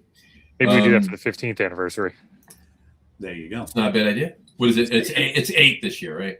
8 this year. And speaking of, we'd be remiss if we didn't give a shout out to this. What is it? 2 days. Carton Brewing is celebrating their 15th anniversary. Carton Brewing very cool. Celebrating their 15th anniversary. Yep. Congratulations to them. That's a great milestone. And Cane Brewing's in there somewhere. It's this week too. No, they did their 15th on Saturday. They had their 15th. Oh, that's right. They pre-celebrated it. They did it on last Saturday. They had their 15th. Yeah. So both of them opened in 2011, and still going strong. Fantastic beers, both of them. The breweries that changed brewing in New Jersey. The breweries that changed brewing in New Jersey. You're absolutely right. You're absolutely right. I say this all the time. Until Carton and Cane came around, and I mean no disrespect to Cricket Hill when I say this, but the best IPA in New Jersey before Carton and Cane came around was Cricket Hill Hypnotic. And while in its own right a decent beer, Carton and Cane changed the game forever in the state.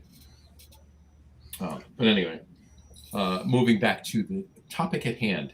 As we were talking about, beyond September, what's coming down the pipe, beer-wise, event-wise, for Elder Pine, the rest of the year, going into the fall, deeper into the fall, into the holidays. So the fall kind of quiets down for us quite a bit because we are such a destination-driven brewery. Fall and early winter tend to get a little quiet. We see the holidays slow down a little bit. It's time for people to come out and kind of enjoy our indoor space a little bit more. We get some frigid afternoons, and when it gets cold out, there's not a lot of reprieve from that bad weather. But we try to make it comfortable. We put up some wood pellet stoves outside on our patio, make sure everybody's having a nice time. This year, we don't have a whole lot pre-programmed for the winter. We tend to get a lot of office events and things like that to kind of take up our schedule and make it a little bit harder for us to plan kind of customer engagement or guest engagement events at those times. Our current year of live music is going to wrap up on October 10th.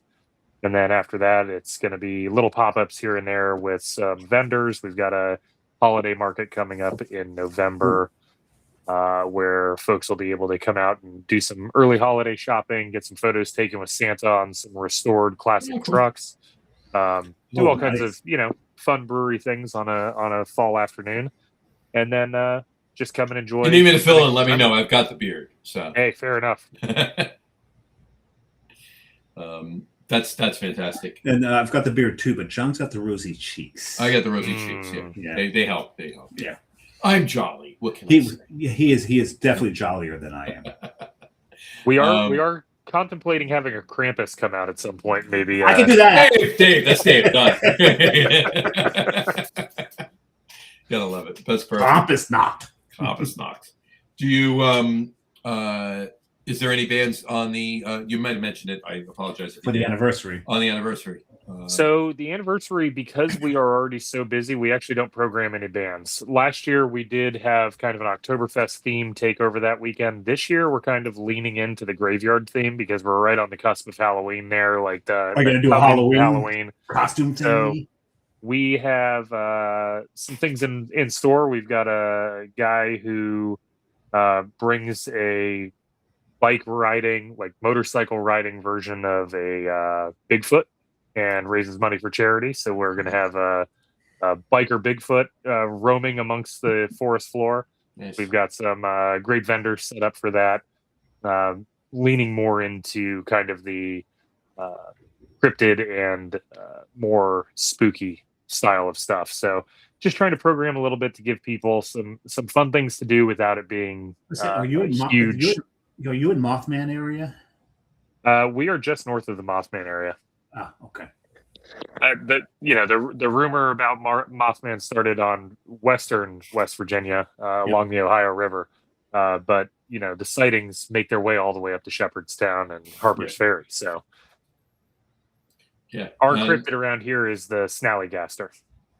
The Snally. I've never heard of the Snallygaster. There's a huge DC beer festival named after it. Oh yeah, Snallygaster. Have you never heard of it? I have not. Yeah. The Snallygaster is a winged river cryptid that apparently loves the Potomac. I love it. That makes it one. Well, that's another thing I loved about Frederick, Maryland. So we Jess and I when we were out in Frederick, we went hiking in. Help me out. It's about half an hour north. Cunningham Falls? By the falls, but it's the area. The Catoctin. Catoctin. Yeah, Catoctin Mountain. Yeah. Which is only about 5-10 minutes south of the Pennsylvania border. That's right. Okay, it's right there. So I mean, you're home to Camp David. Yeah, Camp David, right? You're basically on the Pennsylvania border, about a half an hour north of Frederick, Maryland. 25 minutes south, you're in Harper's Ferry, West Virginia, and you've gone through Virginia to get to Harper's Ferry. That's correct. No, it's just that one small section. It's just that, and it's even thinner. Obviously, the further west you get. Yeah, the further west you get, I think you may have. You're lucky if you're hitting 22 miles between West Virginia, Maryland, and you got 20 minutes between West Virginia, Maryland, and Pennsylvania. That's crazy. So, but that was fun. Yeah, and Harper's Ferry was cool too, and there was a small little souvenir shop when we were in Harper's Ferry that actually had craft beer to go, and we got a few. I had a couple on the show already. What the hell were they? I forget what they were. They were from West Virginia. I'm still fascinated by the Snallygaster. The Snallygaster. Potentially, I'm thinking if you're over there, maybe Abolitionist Ale Works. It was. I have it right here. I'm just pulling it up right here. Big Timber. Oh, Big Timber, yeah, out of Elkins. Yeah. Out of Elkins, yeah. So, good stuff though. And I got a question for you on in Frederick. Sam. If I say the name Sam, doesn't ring a bell. Okay, he's a manager at Frederick Winehouse. Okay, I don't know Sam. He plays guitar too around. Oh, Flatfoot Sam. Flatfoot Sam, yeah. Oh yeah, had you said Flatfoot, I'd have been all over it. Yeah, Flatfoot Sam's a man, man. Flatfoot Sam's a man, yeah. He's just all over. I literally started talking to him as we're walking past. What's the one bar on the one block? They always have Belgians, like great Belgians on tap. JoJo's. So we're walking past JoJo's. He's outside smoking, and he sees me wearing, I forget what brewery shirt I was wearing. He says, "Love that brewery," and of course, boom, conversation immediate, right? Before I know it, I'm inside having a drink with them. The next day, I'm down at Frederick Winehouse buying beer, BSing with them. So yeah, he's a character. Yeah. He's friggin' Sam's a great guy. I've known Sam going on 15 or 16, maybe 17 years at this point. That's crazy. He was a staple at Brewer's Alley when I was there. He was a staple at Barley and Hops, which was the other Frederick brew pub that unfortunately closed maybe almost close to half a decade to a decade ago. Oh, wow. But yeah, he's a staple in Frederick. He's a great guy, and he's always got a smile on it and is always happy to talk to somebody. Oh my God, he didn't stop smiling, and that's all it was. So it was it's beer. He loves it. He lives it. That's it. It's fantastic. So I actually saw him recently at RAC. We went for North Mississippi All Stars show. They're doing a great thing with live music there, and Sam and I got to catch up for a couple minutes, and it's always a lovely time to see him. And he's the kind of guy where, I mean, I met him once. I talked to him probably for an hour that day. Saw him the next day at the store. If I was down there today and he saw me, he'd recognize me. That's the kind of guy. He's fantastic. I love it. Everybody's a friend to Sam. He just hasn't met them yet. He just hasn't met him yet. Exactly. Gotta love it. All right. I think it's time for top threes. What do you think? I agree. Sounds like fun. Agree. Tonight's top three list is top 3 favorite beers brewed in Maryland. Top 3 favorite beers brewed in Maryland. And as always, As is our one. as we say, not brewed by Elder Pine. Because I have a feeling most of the ones that would come out on this list would be I've said my number Elder one Pine beers. Yeah. So top 3 favorite beers brewed in Maryland, not by Elder Pine. Jim, take it away. You have the floor. You are in. You go first. Do we do a round robin, or do I give you all three at once? All 3. Nope. Okay, so my first go-to is You're doing 1, 2, 3 or 3, 2, 1. I'm gonna go. Let's do 3, 2, 1. That'll be great. 3, 2, 1. So, my third pick is Darkwing. This is a Schwartz beer from Union Craft Brewing. I am personally a huge fan of lager forward options on menus. I love it when people execute a lager the right way. And I've been a huge fan of Union and their team since they opened. They've done a great job. They make fantastic beers. They're a great staple in Baltimore, and they're driving kind of a really great resurgence in their neighborhood in Hampton. They're responsible for bringing on board other wineries, other distilleries. They've been an incubator for great programs in their space. And Darkwing is just a perfectly balanced beer with a great focus on dark malt.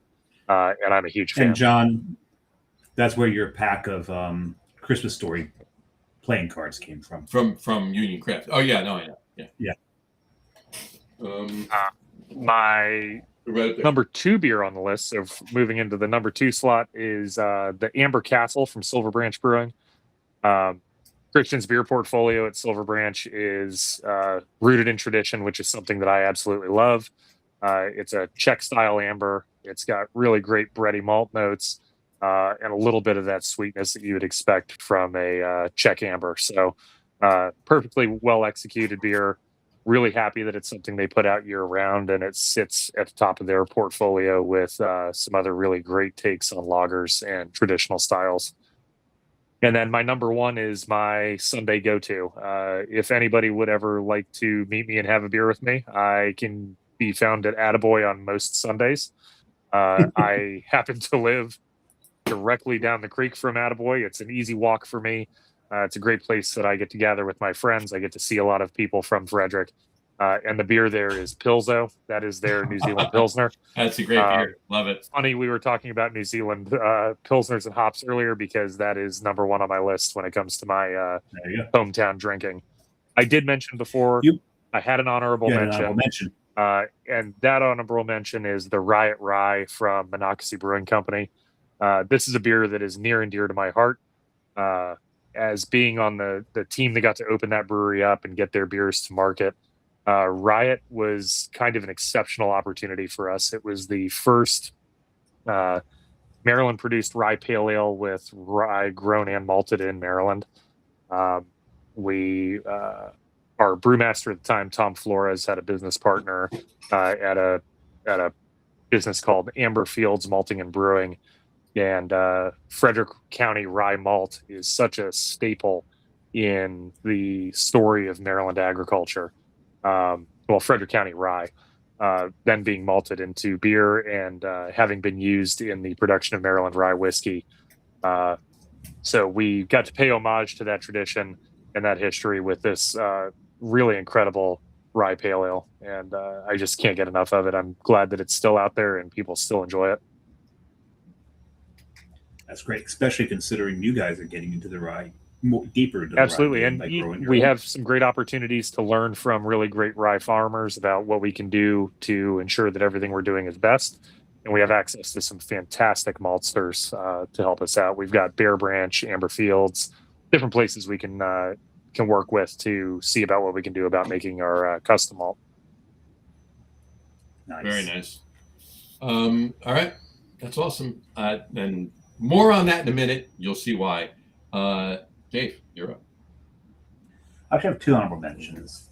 I had to bring up the fact that I got to go. First time I tried to go to the Guinness Brewery in Baltimore, they were closed. I had this big bad habit of traveling and closing down breweries before I could get to them. Anchor being the Anchor being the one that really. Yeah, I actually had my confirmation for the tour of Anchor Brewing. It got canceled a week afterwards.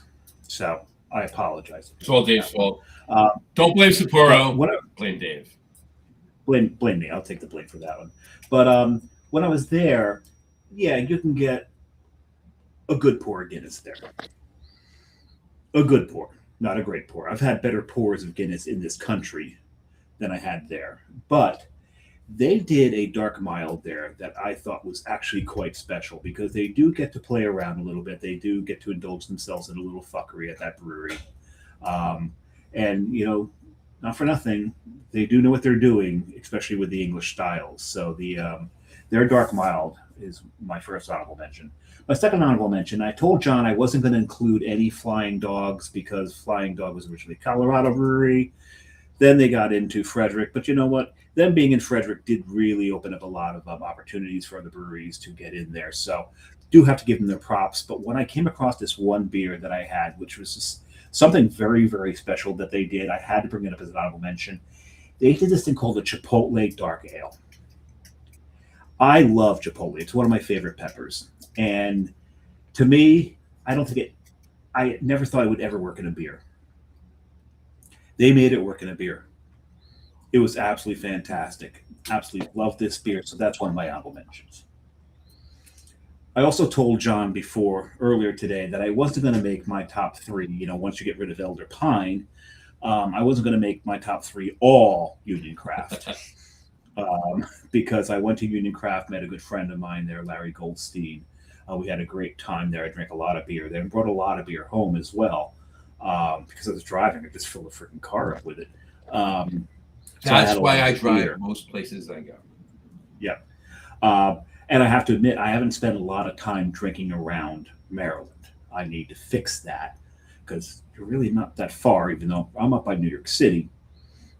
It's still not all that far, but I do need to get back down there. And I'm sure this top three would change drastically if I ever got to Frederick and spent a whole long weekend there. But that said, my number three is actually a small brewery just south of Union Craft. As a matter of fact, we were leaving Union Craft to go back to the hotel where we're staying. And it's one of those cases, and this happens to me all the time when I'm driving along, like, did that say brewery? And you turn the car around, go pull in the parking lot, and this is Waverly Brewing. We pulled into Waverly Brewing. I met Mel. We've had Mel on the show. Mel is a character and a half. We had such a great time talking to Mel. But one of the beers I had there, and I brought this up earlier in the show, was called Simcoe Jr. And what she did there is she made a session IPA with Simcoe. A full Simcoe flavored session IPA. This thing is fantastic. If you can get your hands on it, I absolutely 100% recommend this beer.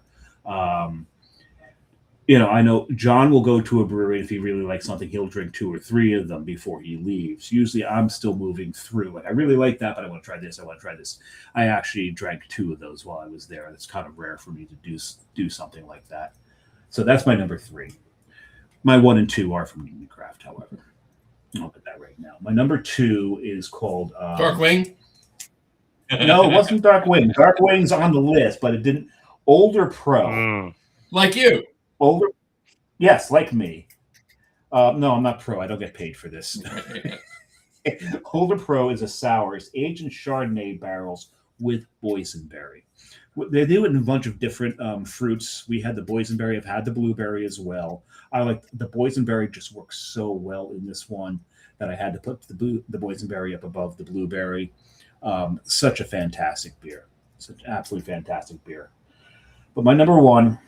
And, you know, this is my love of barley wines. They had, while I was there, they had Chessie 2022 barley wine aged in tawny port barrels. This was so, and John and I are both of the same mind when it comes to barley wines, when you can get that nice leather, maybe a hint of tobacco into that barley wine. That now we're talking. This is the barley wine to me. This is what they taste like. The Maris comes through, everything, all those great characters of a good British aged barley wine, and then you go and you age it in a port barrel. This is my favorite thing I drank while I was there. If they had it in bottles, I would have brought back a case of it. It was fantastic. So that was my favorite. Chessie 2022 barley wine aged in 20 port barrels. Nice. 20 port. Because they not ruby port barrels. Yeah, they 20 port. 20 port. Definitely 20 port. And not Tawny Catane. God bless his soul. Here I come again. Lamborghini Countach made it very, very popular, didn't it? You don't have the hair anymore to throw it around. Cut it off. Yeah. You just cut it all off. But I tell you that Union Craft, and when it comes to, big stouts, and they don't really do pastry stouts. They just do big imp stouts. They do the imp stouts. They do the sours. They do the barley wines, and they do some, lager forward beers, and these are all the beers that are right in my wheelhouse. These are all the things that I really enjoy. So I really, really enjoy Union Craft. So I've got no problem making them 1 and 2. That works. There you go. All right, I'm up, right? Yes, sir. Are you? All right. So I have 2 honorable mentions, but I have one that I couldn't put as an honorable mention, even though Dave did, because they're not in Frederick anymore, and of course that's Flying Dog. But I have to say this because, and I had to bring it up, and I didn't want to put it as an honorable mention only because they're not. They were a Maryland brewery, now they're a Utica, New York brewery, and so forth and so on. But I don't think this beer has been brewed at FX Matt since they, bought the brand. And it's a very polarizing beer. You either love it or you hate it. I can guarantee you that the Flying Dog that I picked hasn't been brewed since. Oh, I'm sure it hasn't. Right. But, and that's Dead Rise. All right. Dead Rise, the Old Bay Summer Ale. The Old Bay craft beer. I love that fucking beer. Okay. It's one of the more unique beers. It's so unique. And it just screams Maryland. 100%. You take a sip of it, you're like, I'm in Maryland. This is great. I love Old Bay. Okay. Actually, on one of the, tchotchke souvenir shops in Frederick when we were there, they were leaving. We're like, pick up a T-shirt for this one, and get this and that. And I saw this huge Old Bay magnet. I'm like, this is coming home. It's going on the fridge, on the beer fridge. Right there, you go. I just really wish I had had more of that beer when it came out because I would have steamed mussels. I did. I did. I got it at the bar. I bought like 2 or 3 years that they did it. I think they only did it 2 years, maybe 3, whatever. But I got it each year, and I did it at 381. We actually I poured a picture of it, and we went in the back, and I steamed some mussels in the back. It's fantastic. So, perfect. It was good. Actually, we steamed mussels, and we steamed crabs in it too. With shallots? No, we didn't use any shallots. We just steamed them in the beer, so that's it. Yeah, I mean, you're not wrong, but we didn't. So. But yeah, anyway, Dead Rise, Old Bay, Summer Ale, and Eric formerly from Flying Dog. He's no longer he no longer reps them. Who was actually on the show last year, repping Flying Dog, but he has since left, and he actually works for Guinness now. Actually works for Diageo now, but on the Guinness side. Yeah. Who is currently at war with the Indian government? Which he said story. Right before he left, he said, just keep your eyes out because there was talk about, and there's been so much talk that next year I think FX Matt and Saranac is actually going to break down and brew a small run of Dead Rise. So that'd be nice. I don't know if they're going to do it any justice. No, nothing against Saranac or FX Matt. We'll see. Anyway, moving on from that to my list. Yeah, you don't want me to comment. Yeah, to my list now. To my list now. My 2 honorable mentions. I'll make short of them.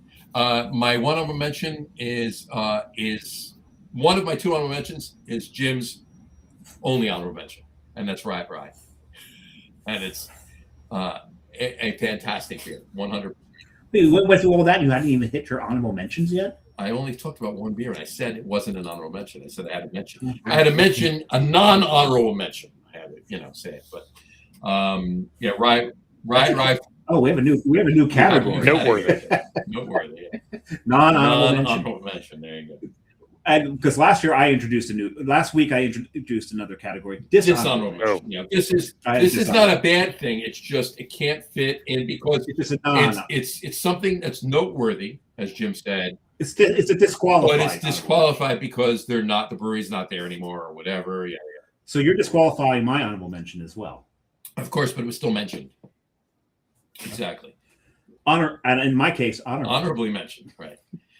Anyway, Jim's not wrong. Rye is fantastic. It's delicious. If you get a chance to have it from Monocacy, it is a delicious. And I love rye. I'm a big rye guy. When Jim, when you were talking before about the rye field, I may actually get, I may actually naked and I may actually get what do they call it? A pied-à-terre? What do they call that?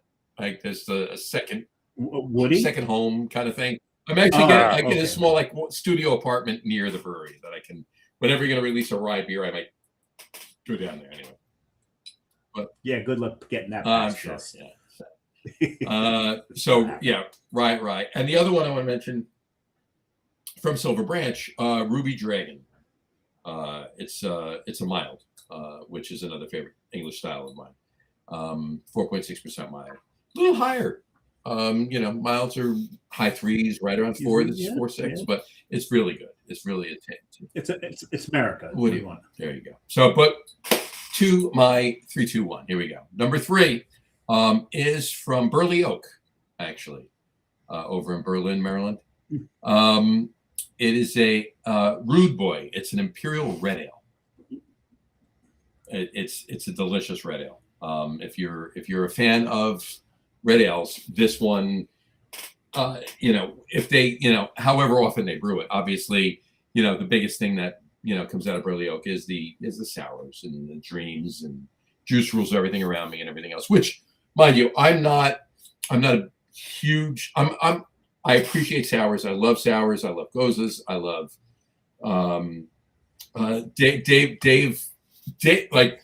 Dave's sour love actually is so niche with his Lichtenheiners.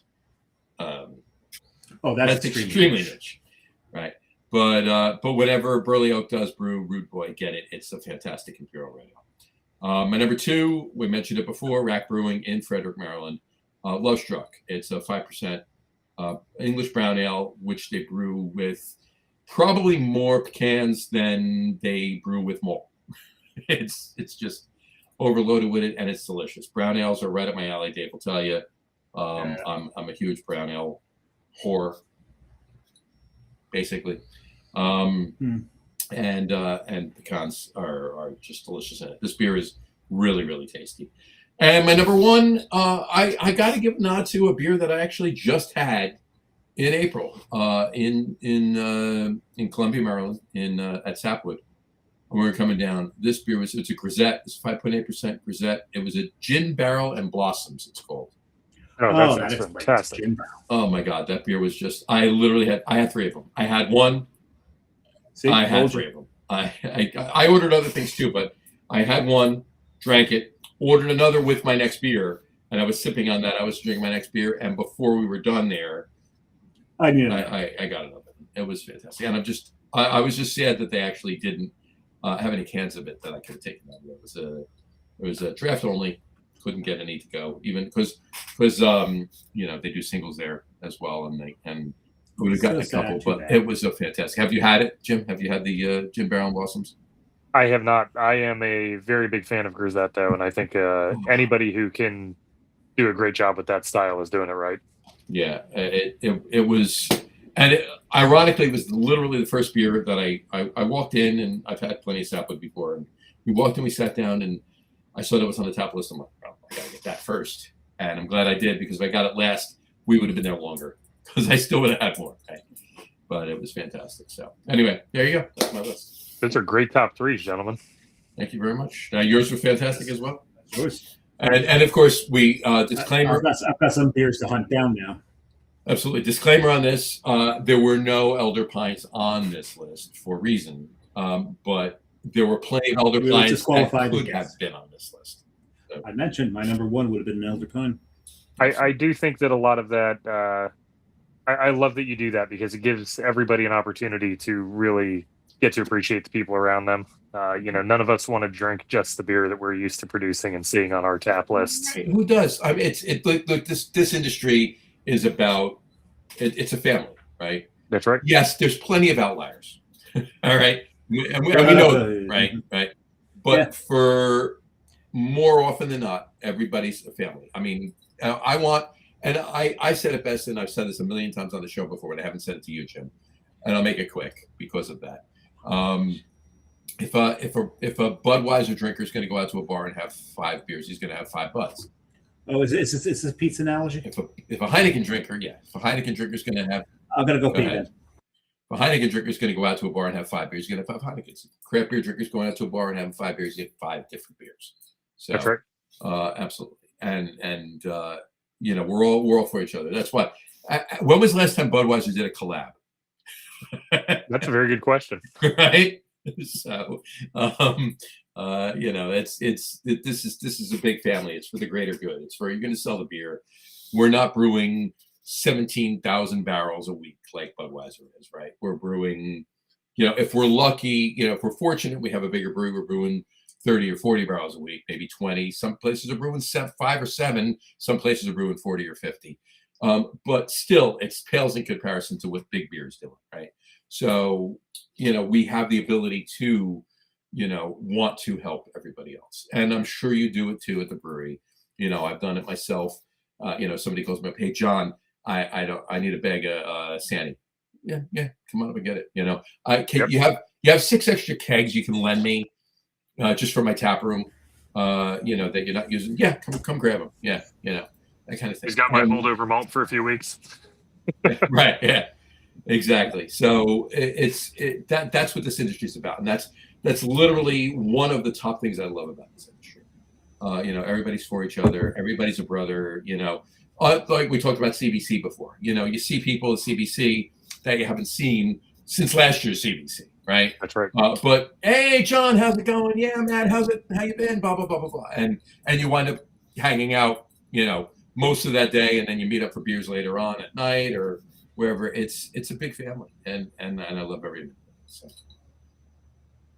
It's a special industry to be a part of, and it's awesome to see. I know the media and the press coverage the last few 12 to 18 months hasn't been the most pleasant regarding the trends in the industry, but there is a bright future ahead of us, and I think that if we can all continue to be diligent about what we're trying to do, produce excellent beer, and win over the consumer with really, world-class hospitality opportunities, and making people know that they're invited to come and hang out with us rather than be a place where, we might turn a nose up because they don't have the knowledge that they think they need to come into a craft brewery.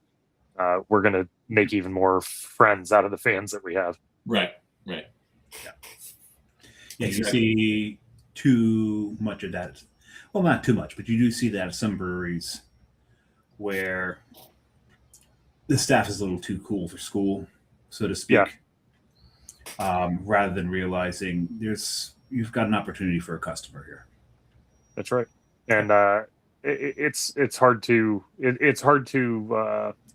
appreciate that type of mentality when you come in somewhere and we're all the same. I want to spend my hard-earned money in a place that's going to make me feel welcome and where I'm going to have a great experience. And as a operations and taproom manager for our brewery, the experience really does matter. We want to make sure that people are coming in the door and not feeling like they were turned away or treated too brusquely. And John, I apologize again.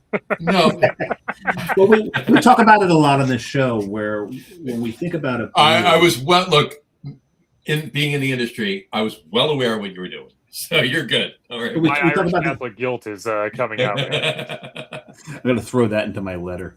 But we talk about it a lot on the show when we talk about breweries and how we remember breweries. Yeah, the liquid's important, but there's times I've been in places where the liquid may not have been top notch, but the experience, the whole experience, we refer to on the show as the hang. I love it. Where it's the staff, it's the music, it's the decor, it's also the other customers around you. Yeah. All that all plays together. And if the beer is good and the rest of it's in there, the beer becomes great. Yeah. Right. And if you start off with a great beer and you have all that, you now have an epic experience. Epic experience. Absolutely. You know, there's levels. There's places where you've got really great beer and maybe the hang's not so great. You're still going back for the great beer, mind you, but you know what you're walking into, and you just kind of keep your head down, drink your beer, and walk out. Right. But you put all those things into place, and it's a place people are going to come back to time and time again. And that's what you want.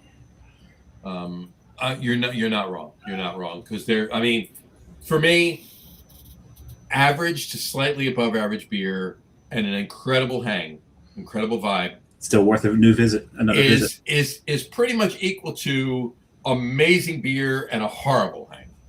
I don't know about horrible. And to be honest with you, might even like notch out like a horrible hang or a subpar hang. Subpar, go subpar. Don't go horrible. Horrible's a whole other thing. Yeah, that's true. Subpar hang.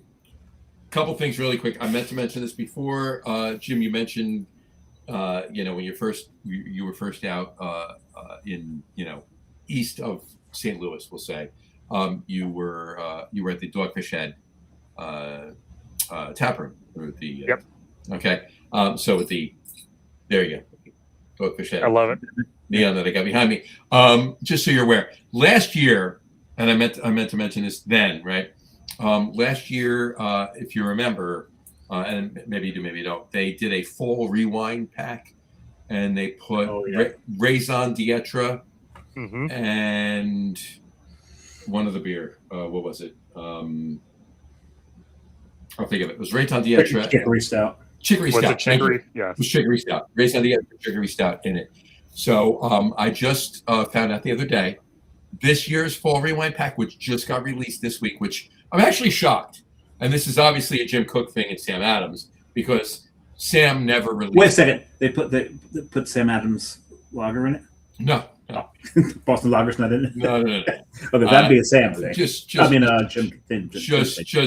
Just a marketing industry thing.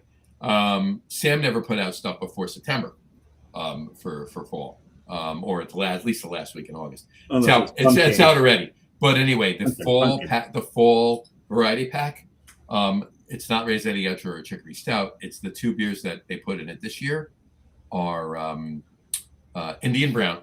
I was going to say, please tell me to put Indian Brown back. Indian Brown. That was one of my favorite goddamn beers. Absolutely. And Namaste. Oh, man. It's been a while since Namaste. Namaste and Indian Brown are the two beers in this year's pack, along with Pumpkin and another reimagined 60-minute. I got to buy a pumpkin ale to get that. So you got to buy pumpkin ale and it's a reimagined 60-minute. So it's something. It's not quite. Do you remember last year they did Covered in Nugs? It was almost like a nugget kind of 60-minute, so to speak. It's another kind of style like that. So how many of each beer is in that fall? Three of each. So, well, you get that, then you have at least one beer for the pumpkin show. And put one aside for me, John. There you go. All right, I'll do that. Look at that. Well, just India Brown alone. India Brown. My God, that was just such a wonderfully conceived beer back in this day. I'm hoping that at some point they're going to re-release Bird and Baton. I was going to say Burton Baton is the and Palo Santo Marron. Palo Santo Marron, fantastic. Whoa. Midas Touch. Give me Midas Touch. I haven't had Midas Touch in forever. Nice little bit of honey, a little honey beer. Yeah. And a touch of saffron, right? Yep. Yeah. In the H&L series that he did with the professor from UPenn. Yep, UPenn. So anyway, all right. So back to Elder Pine for a second. Let's back up one little bit. What's the distribution footprint of Elder Pine? Is it just Maryland? Very good question. Actually, we distribute to Maryland extensively. We self-distribute in the state of Maryland. We distribute into Washington, D.C. Using the same self-distribution. And we work with Serene in Pennsylvania. Okay. Can you work with Serena, New Jersey? Is that possible? That's a very good question. We don't have plans to expand our distribution right now. If I ask you to, would you? If we beg. We're kind of in that that you gotta. I know you gotta have enough. To, you gotta have enough beer. We need to know where to allocate volume. And fortunately, we are experiencing some growth in distribution and some growth in our tasting room, which is what any brewery is hoping for. That's an awful problem to have. It's in the industry. I think we call it a good problem. Oh yes, we know how hard that is to earn, and we're very fortunate that people like our beer enough that they want to have it more and more often. So any opportunity we get to allocate beer for Pennsylvania, we do. I'm certain that as we grow, we'll consider new distribution options down the road. Yeah. Not for nothing, if we have to suffer New Jersey and not get your beer distributed here to keep you guys operating, because you're doing it smart, unlike a lot of other breweries have done in the past and overexpanded, do what you need to do to be there. Yeah. And we'd love to welcome you to the brewery anytime you can be there. That was well played. I am looking into. I've got Airbnbs up here now for. And it's not. I mean, it's about a 35-40 minute ride from Frederick to. I mean, you do it every day, so. Yep, 37 minutes door to door for me. 37 minutes door to door for you. So there you go. And it's fantastic. I mean, look, you could actually go and stay right in Gaithersburg, right? But staying in Frederick is probably a smart thing. Because that is the plan, because there's a lot more. There's a number of things you need to do. There's a lot of walking around and drinking around and stumbling around, and then finding places to relieve yourself. White Rabbit comes to mind. Absolutely. Frederick Social, if you've not been there, they have the serve yourself beer walls. Those are great opportunities to try a lot of good local beer. Sounds so dangerous. What's the oh damn it. I'm just gonna look. I'm not gonna ask because I don't want to be an idiot, but I have to. Too late. Well, I know I'm an idiot. It doesn't mean but it's on. I just have to find. I'm supposed to. Why Oak? Oh yeah, Wye Oak Tavern. Oh my god, the cocktails in there are just stupid good. My wife and I went for our anniversary just a couple of days ago, and you'd be proud of me, Dave. I had Happy anniversary. Archives. You had what? I had a Simcoe Archives. Beautiful. And congratulations. Thank you. 16 wonderful years so far. 16 wonderful years. Imagine. Yeah, that's great. Jess and I was married once. Yeah, exactly. Yes, you were. 7 happy years. 14 in total. Old joke. Oh, it's an old joke. Yeah, it was 10 beautiful years. We were married for 25, but yeah. So I don't know why you look at a watch, but it's the thing to do. And the thing is, I tend to do the same thing. I don't wear one. You don't wear a watch. Yeah, there you go. All right. So Frederick is fantastic. We've established that. But speaking of Elder Pine, next year, what's long range plans? Next year, down the road, whatever. Distribution, beers at the brewery, events you're Where do you see hosting. Where do you see yourself in 5 years? Yourself. Oh man, this is like the best interview question ever. I think that we're just committed to doing what we're doing well right now. Keep on keeping on, as they say. Our long-term plans really are just about evolving the experience the guests have when they come in. We're going through the process of overhauling our point-of-sale experience right now to make sure the guests have a better time when they're visiting us. We're going to look at which beers make the most amount of sense in our distribution portfolio, to the points that we made earlier about kind of being a brewery that's putting very limited pops of releases out throughout the year. We may refocus on a couple of beers that deserve a little bit more exposure, more than once a year. So folks should just keep an eye out. If there's stuff that you're excited to see come out once a year, maybe keep an eye out and see if it's coming out a second or third time. We know that not every experience should be a brand new experience when you come through the door, but we want to make sure that there's something new to entice you. Wonderful. Now, what would you say would be your greatest weakness? My personal greatest weakness is it's not laying on a couch. I mean, no, it's the interview. Sorry. No, I love it. I like the way you guys have made me feel at home and have broken the ice for me entirely all evening. It's great. Absolutely. Yeah, the beer helps. It does, though. We always encourage our guests to drink. Yeah, and that's look. We also encourage our listeners to drink. It makes us a lot funnier. It's an important part. You took the words out of my mouth. I said it's an important part of the show because it helps them loosen up to talk about themselves and the brewery. It helps.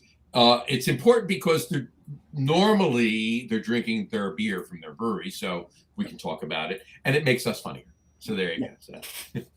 And it gives us an opportunity to do what we were doing 6 years ago, which is enjoying beer with people that we enjoy being around in a way that we can't necessarily do face to face. 100%. So you guys have something really special going on here, and I'm very fortunate that you invited me to join you. Thank you. Really, we're just so happy that you really agreed to come on. Absolutely, especially considering you're between John and I, probably one of our favorite breweries. Absolutely. I'm very very proud to be representing Elder Pine tonight and being able to talk about the great stuff we're doing. We're super happy about that.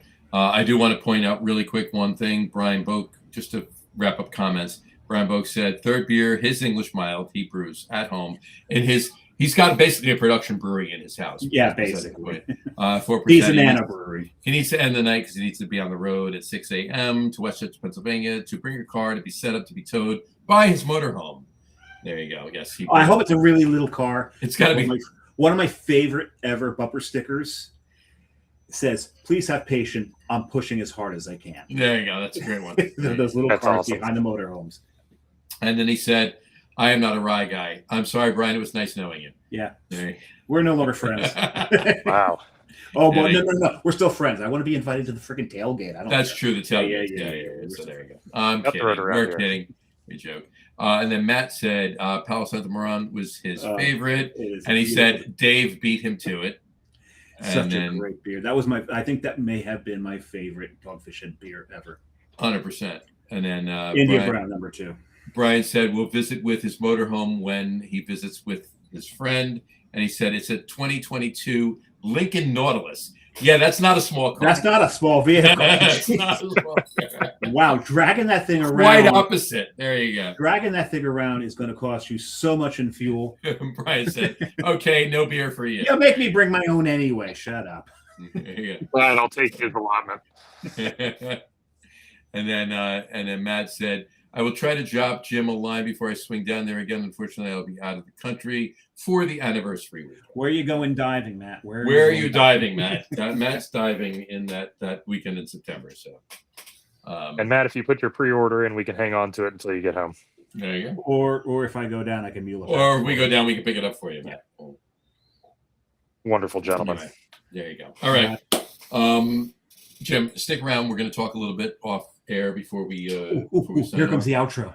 Here comes the outro. Exactly. Anything else you want to let anybody know about Elder Pine or what's going on? Open invitation to come and visit us. That's my spiel. We'd love to see you. We'd love to have you in our tap room. We'd love to let you explore the forest floor and hang out with us. Forest floor.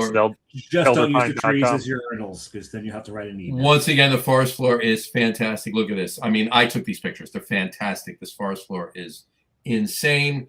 You want to go hang out there? I'm just impressed that you're not in them.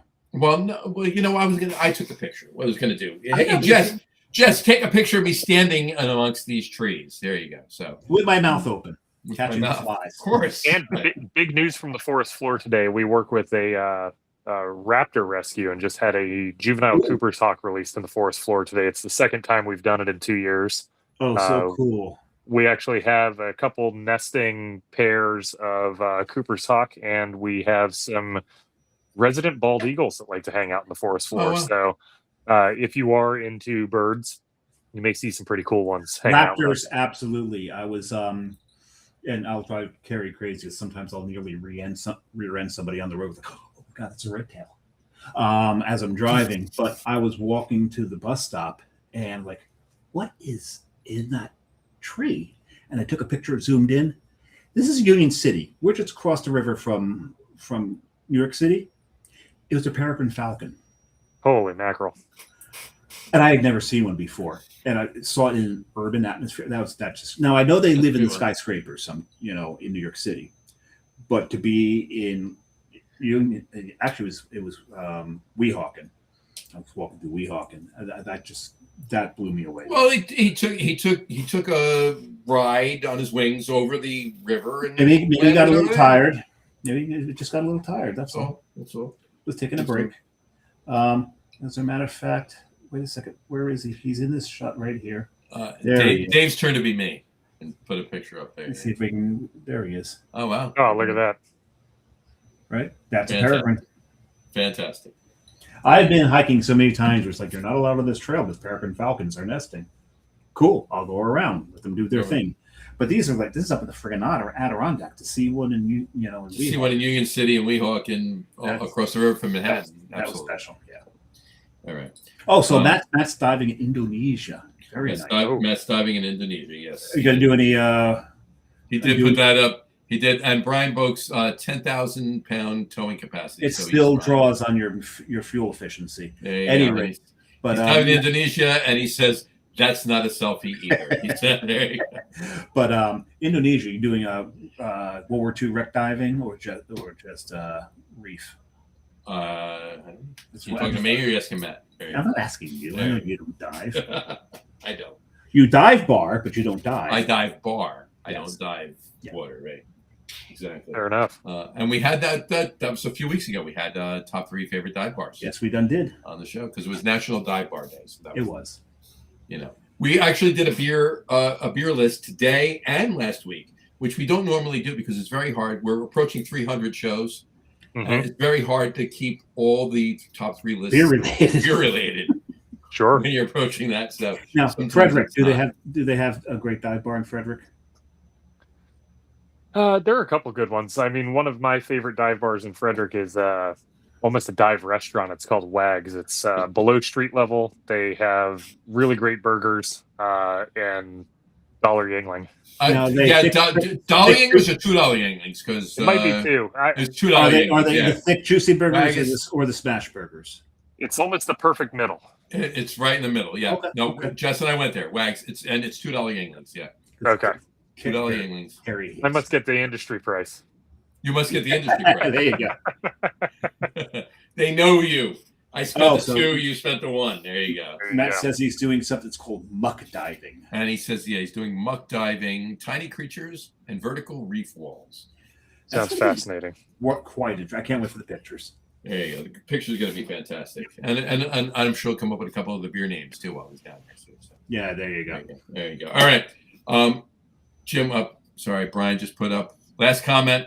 Stop commenting, everyone. We're going to finish up. There's no fuel efficiency with a 38-foot, 17-ton brick with a 450 horsepower diesel engine. Got a point there, yeah. 6 miles per gallon. Call it a day. There you go. I thought it was 6 gallons per mile. I think you got the brick. I think you got the letters. Yeah, exactly. 6 GMP. Yeah, there we go. GPM. There you go. So anyway, all right. Fantastic show. Thank you so much for coming on, Jim. Absolutely. Yes, thank you so much for having me. Absolutely. Send us the information on the anniversary. We're going to put it up on all of our socials. Yeah, we'll do. And hopefully we can. I'm going to get down there at least on that Sunday. Dave might come for the whole weekend. I hope I can get down there for at least Saturday to Monday. I got to talk to somebody. At least I hope I can get down on Saturday to Monday because I know Jess is going to love it because we both loved Frederick while we were there. So we have to get down wonderful. there. But so we'll talk for a couple seconds afterwards. But on that note, we will wrap up the show for today. We want to thank everybody for watching. And for those of you just listening to the audio podcast, thank you for listening. Don't forget to visit our website, www.lagerum.com. That's LAGERROM.com. And please remember, like us and follow us on all of our social media, Facebook, Twitter, Instagram, and of course, our YouTube channel. All of them are at The Lager Room. Remember, we go live with the video podcast on Facebook, YouTube, X, and Twitch every Tuesday night around 6:30, 7 o'clock p.m. Eastern Time. And for those of you who just want to listen to the audio podcast, you can do so on our audio host, Spreaker, as well as iHeartRadio, Apple Podcasts, Spotify, Odyssey, Audible, Pandora, Amazon Music, iTunes Music, YouTube Music, TuneIn, Podcast Addict, CastBox, Deezer, Podchaser. Listen to us pretty much anywhere you can find an audio podcast. You will find the Locker Room Guys Craft Beer Podcast. And if you haven't done so already, please subscribe to one or more of those feeds and you will never miss a show. Again, thanks for following along with us. Have a great rest of your week. Have a wonderful weekend. Jim, once again, thanks so much for coming on. It's been a fantastic show. Awesome information. Awesome talk about Elder Pine and everything in Maryland. Love to have you back on at some point in the future. We will talk about the anniversary. Let us know. We'll post this stuff up for anybody listening on all of our social media. And have a great rest of your week and a wonderful weekend. Cheers. Thank you, gents. Cheers. And remember, I will be on for about 10 minutes next Tuesday. Dave's got the lead next Tuesday. I've got the helm, and he's got the helm, and he's got a different co-host. Different co-host. He's got a co-host. I'm calling in a ringer. He's calling in a ringer. Justin Vitti from Wanderback Beer. Wanderback Brewing. And this was such a good show. I've got to finish it with a shot. What shot? Of Malort. You're going to finish with a shot of Malort. You know, there's I watched a video, and I think I sent it to you, Dave. There's actually a French word. Malort in French is spelled Fuqnoh. Yes, I saw that. It's called fuck no. Fuck no. It's called fuck no. But I prefer to pronounce that fuck yes. Fuck yes. There you go. All right. My Malort bottle is too far away on my bar over there, so I'm not going to grab one. Anyway. All right. No. And Jim, I am one of those people that actually love fucking Malort. No, you know what? I can have Malort. It's fine. I can't drink it as much as Dave can drink it. I don't love it as much as Dave does. I can imbibe. I probably love it more than anybody who was not born and raised in Chicago. He probably loves it more than Jepson. I doubt that. I don't know about that, but we'll see. Anyway, just remember, Malort, these pants ain't gonna shit themselves. There you go. All right, Jim, hang around for a couple of seconds. That is one of theirs. That's very true. That's theirs. You didn't make that up. Nope, did not. Jim, stick around for a couple of seconds. We'll talk, and everyone else, have a great rest of the week, wonderful weekend, and we, including me, for a little bit. We'll talk to you next week. Take care. Yeah. Cheers. We'll be there.